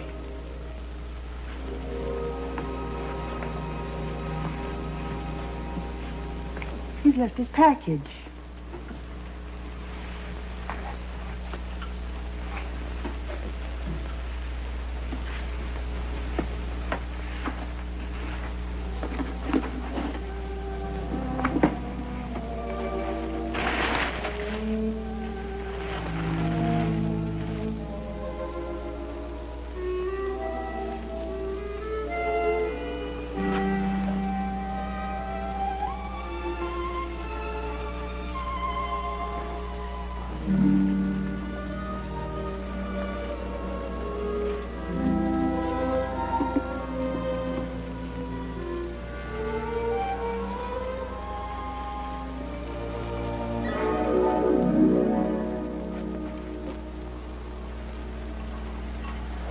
When Marianne is married and her daughter is grown, you suppose there'll be 3 shells?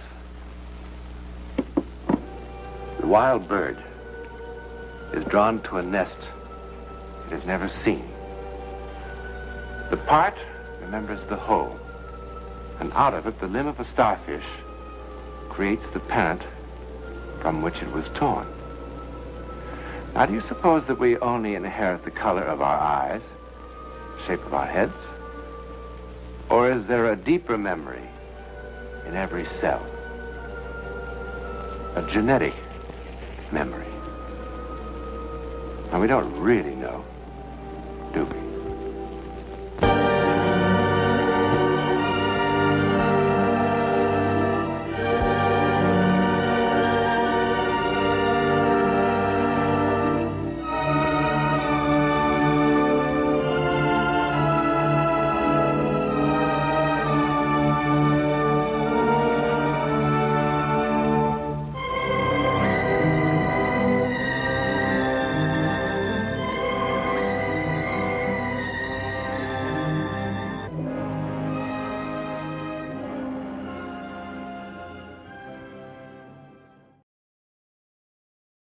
No, but, Colonel, why couldn't I leave tomorrow by plane?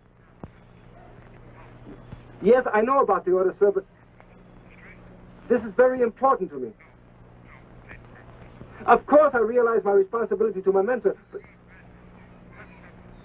Yes, and I know that, sir. All right, sir. Yes. I'll be at the dock at 11 o'clock.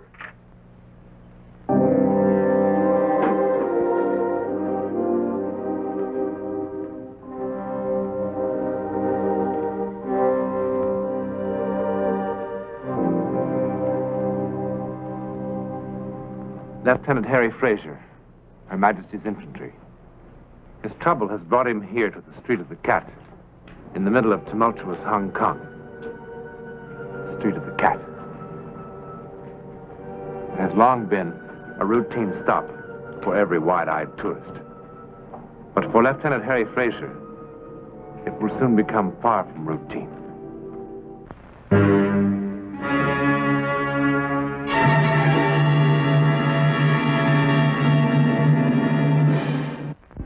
Honorable visitors, here is the Street of the Cats. Here since olden days have been those who, seeing nothing, are said by some to see all. Observe, please.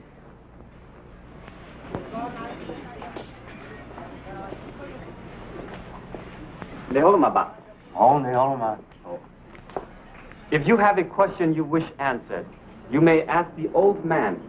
He will write the answer on a piece of paper with a pointed stick. Oh, but a stick won't make a mark. You have spoken well, madam. You must then take the piece of paper to a young child. He will trace in pencil what the old one drew with a stick. He who sees not draws what cannot be seen. And he who is too young to understand writes. And thus it is said, is the truth known. Anyone would like to try it? Only 12 Hong Kong dollars. Not me.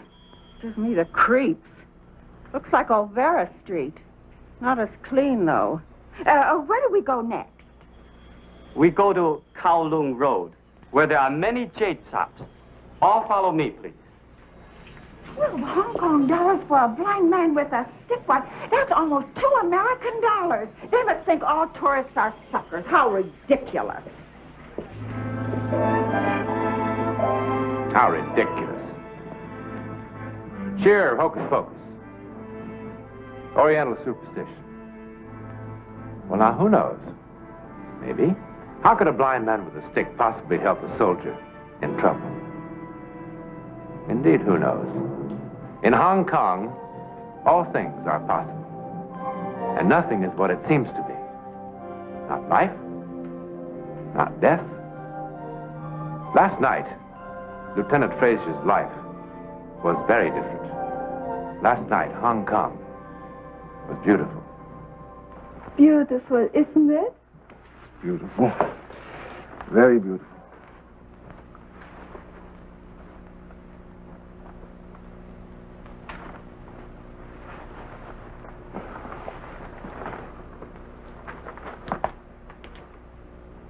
Wiley, listen. Will you remember me tomorrow night? Will you remember what you can no longer see? What do you mean? Your regiment's going home, isn't it? It's true, isn't it? Yes, it's true. The regiment's going home tomorrow night. But those orders are secret. You Englishmen never understand Hong Kong. Secrets are our stock and trade, like watches in Switzerland. Except that a watch exists after being traded, but the secret just... How long have you known? It was all over the hospital. The other nurses tried to keep it from me. But I guess that from the way they looked at me, they were so sad and so triumphant. How long? 2 weeks. You mustn't be sorry. These last 3 months, I will never forget them. And I knew when it began, it could never be more than something never to be forgotten. You were wrong. Please, darling, We don't need explanations. Can't we just say, what do the Americans say? Fun while it lasted? Myling, listen to me. I haven't got much time. Yes, I am going back to London tomorrow night. And yes, it was fun while it lasted. Perhaps when we first met, that was all I wanted. But I want a lot more than that now. I want it to be forever. Myling, I love you. Marry me.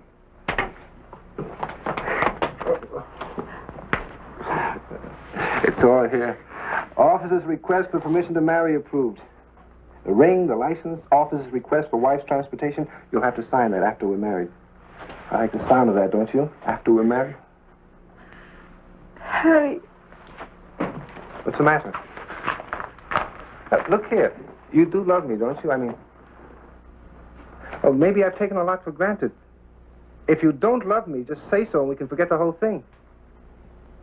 It's not that. Oh, what is it then? You are free, aren't you? I mean, you've never mentioned anyone and you're not wearing a ring. But I don't know the customs here. There's no one else, Harry. Then what is it? Don't you know? No, I don't. I love you. You say you love me. But when I ask you to marry me, you won't say yes. Look at me, Harry. I'm looking. What do you see? I see the girl I love.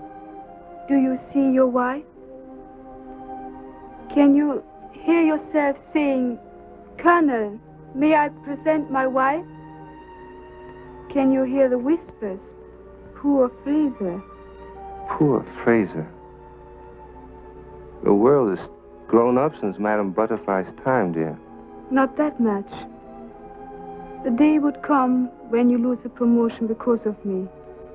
And you hate me for it. Stop it. Of course, if I were marrying to help my military career, I'd marry an English girl. Preferably a general's daughter, with a brother in politics and a rich uncle who had no children of his own and simply adored her. But I'm one of those unrealistic backward types who prefers to marry the girl he loves. Don't make fun of me, Harry. You haven't answered me, you know. Do you love me? That's all that matters.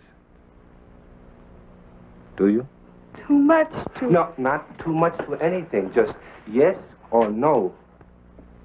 Myling, darling, I love you. I want to marry you. Do you love me? Harry...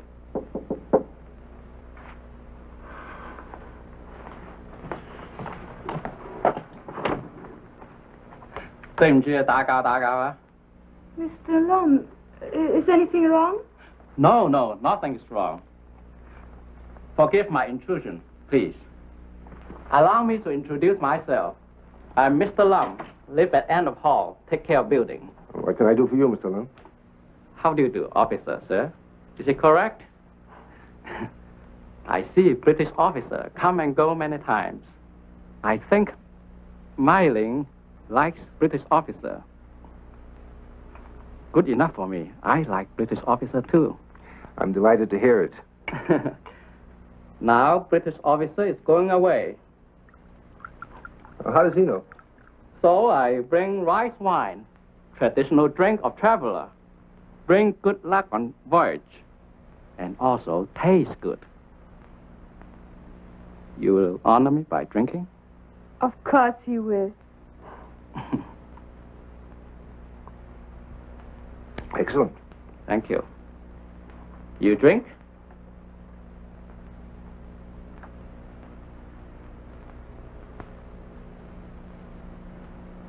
It's very good, Mr. Long. I hope you both have wonderful trip. Both? Until this moment, I did not know. She keeps secret good. What is he talking about? Myling drink of traveler. Oh, so did you? I am host. Host must drink of traveler. Host and traveler. No one else. Congratulations to both of you. Well, thank you. Yes, thank you very much. I wish you long life and happiness. Lots of children. Is that the truth? I mean, about the toast? Yes, darling. Oh, you had me scared to death.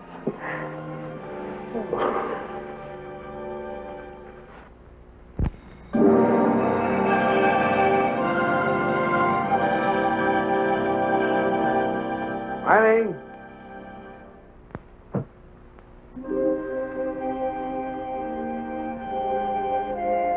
Eileen, darling, hurry. We have much to do.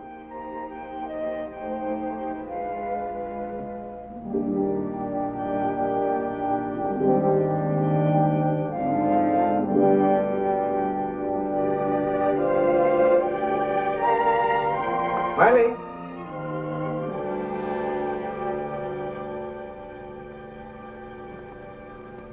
Good morning, officer. Where is Eileen? Meiling, she's not with you? Obviously, she's not with me. She got moving cart and took everything down the street. When? Maybe 6 or 7 this morning. Very early. As I looked out the window, I saw the cart going away. Did she tell the driver where she was going? Maybe, but I didn't hear. I couldn't go down because I'm not dressed. She's not with you. She has gone someplace, but where? Do you have any idea? If you don't know, how should I? I've got to find her. It was 10 a.m. when Lieutenant Harry Fraser began his search for Mai Ling. Without a clue, it was an impossible task. One only a man in love would even attempt. Blimey, how many more times do I have to tell you? I'll be back in a month. I love you from the bottom of my heart. Sergeant? I've got to stop talking now. I've got some more packing to do. Now, stop crying. I'll be back in a month, and I'll bring you something pretty. Sergeant? Yes, sir. Are you sure the colonel's coming back here? Yes, sir. You know, sir, these Oriental types really cling. It'll be the longest month in the Chinese calendar. I thought you said he'd be here an hour ago. I told you just what the colonel told me, sir. Of course, I guess the colonel's got a few goodbyes to say, too. If you know what I mean, sir. No offense, sir. Well, sir, Hong Kong's okay for a while, but I don't know, it'd be a bit of all right to get back to some pink cheeks and a few blue eyes. Are you sure you don't know where I can find him? I haven't a clue, sir. Sergeant? Yes, sir. What is the last possible minute I can arrive at the dock? Well, you know how the colonel is, sir, about regulations. 11 o'clock is 11 o'clock. Sergeant, call me the minute he arrives. I'll be at the Sisters of Mercy Hospital. Yes, sir. It's terribly important. Very good, sir. It was 8 o'clock when a despairing Lieutenant Fraser returned to the convent hospital.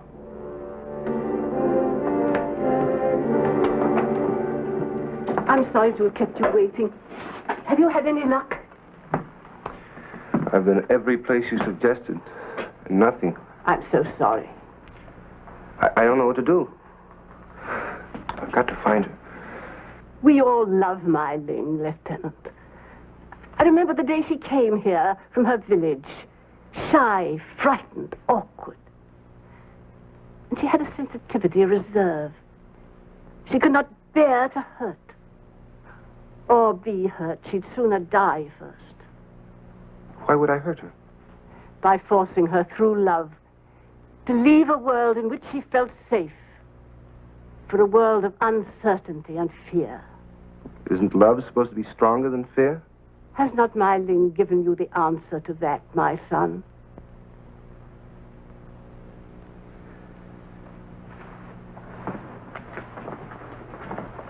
This is very important to me. Of course, I realize my responsibility to my mentor. But... Yes, and I know that, sir. All right, sir. Yes. I'll be at the dock at 11 o'clock. 12 Hong Kong dollars for a blind man with a stick. Why, that's almost $2 American. They must think all tourists are suckers. How ridiculous.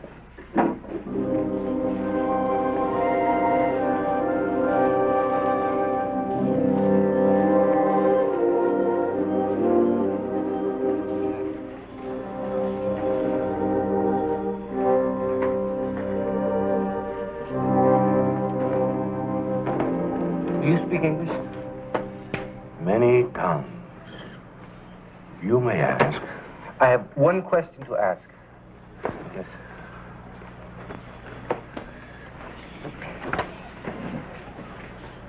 I will try to help you. Tell me, where is my Ling?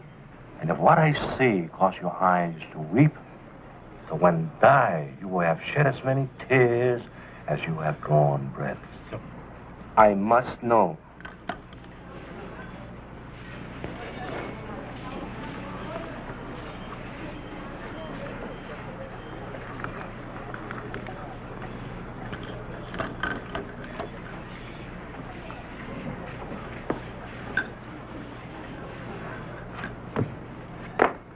This is my grandson.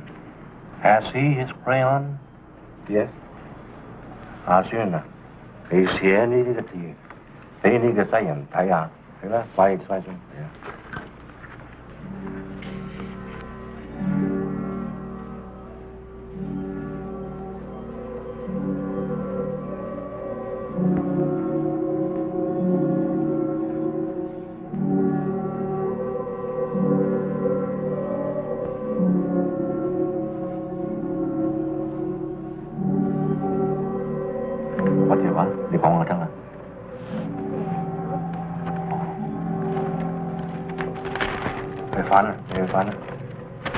What does it mean?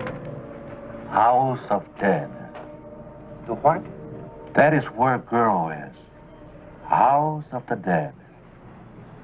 No, she can't be. Did I not warn that truth can bring pain? Tell me, where is this place? Hong Kong has many, many houses of dead. For is not everyone poor? Do we not live all our lives in rags and coal? But when death comes close, for a few coins, one can have a clean room, a clean bed, to die with dignity. Many, many houses of dead. How many? 10, 20? I'll go to them all. I would think 20 times 20 and more. And more. 20 times 20 and more. And Lieutenant Fraser had less than 2 hours in which to find Mai Ling. And if he found her in a house of the dead? For Lieutenant Fraser, time was running out.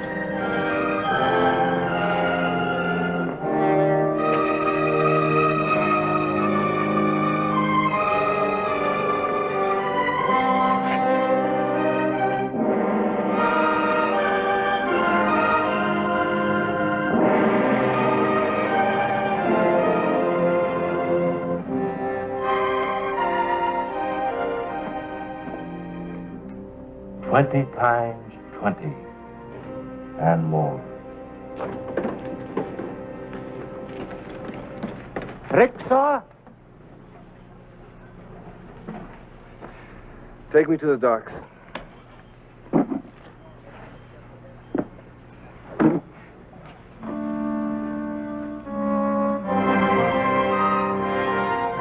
Now, it is 10:25.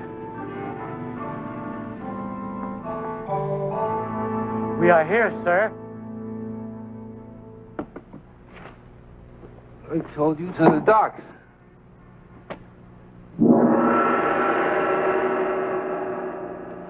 House of the Dead.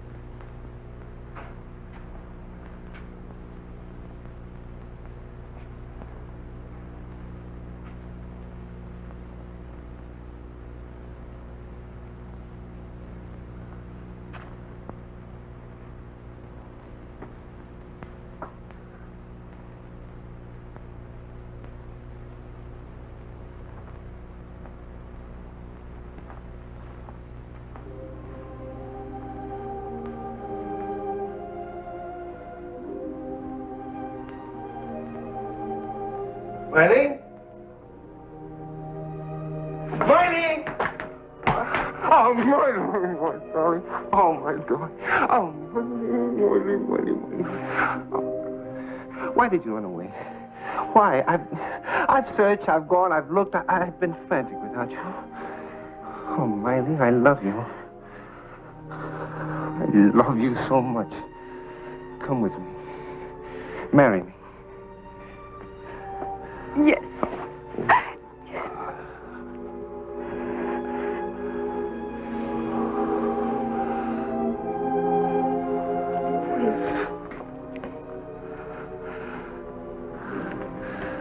It is a custom to make paper models of whatever a man might need, his tools and so on,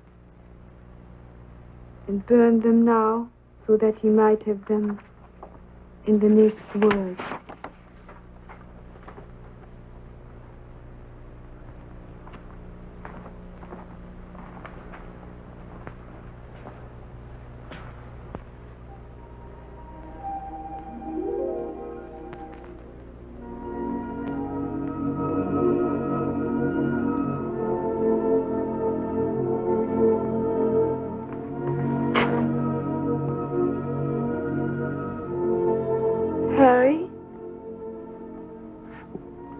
When did he die? Tell me! About 50 minutes ago. Why? Did you know him? I mean, from before. No. And yet, in a way, yes. There was so little I could do for him. He was almost dead. He was so grateful that I sat by his bed so he wouldn't die alone. He asked me to talk to him so he would not think of his pain. Talk to him about anything. I could talk about nothing except, well, you and me. How selfish of me.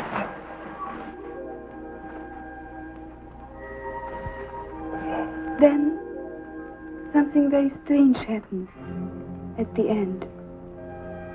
He had been too weak to even breathe. But suddenly he got so strong, his voice was so strong, he startled me. He said, "Do you love this man? I mean, truly love him beyond all doubt, beyond all care?" At that instant, he fell back dead. He never heard me say, yes. Oh, yes.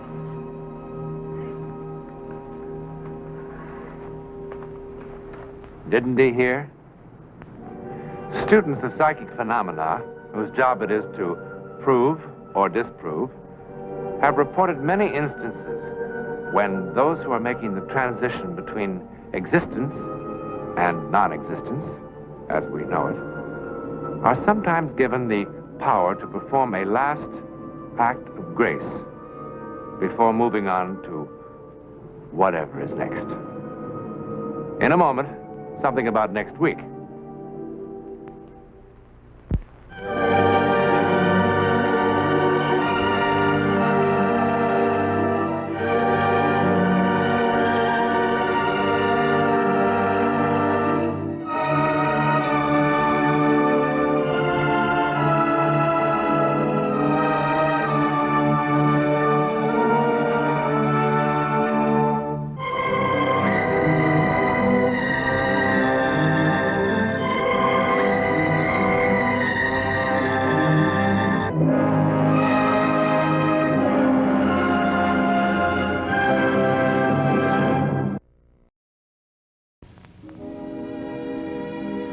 And now, folks, it's time to say goodnight. We sincerely appreciate your patronage and hope we've succeeded in bringing you an enjoyable evening of entertainment. Please drive home carefully and come back again soon. Good night.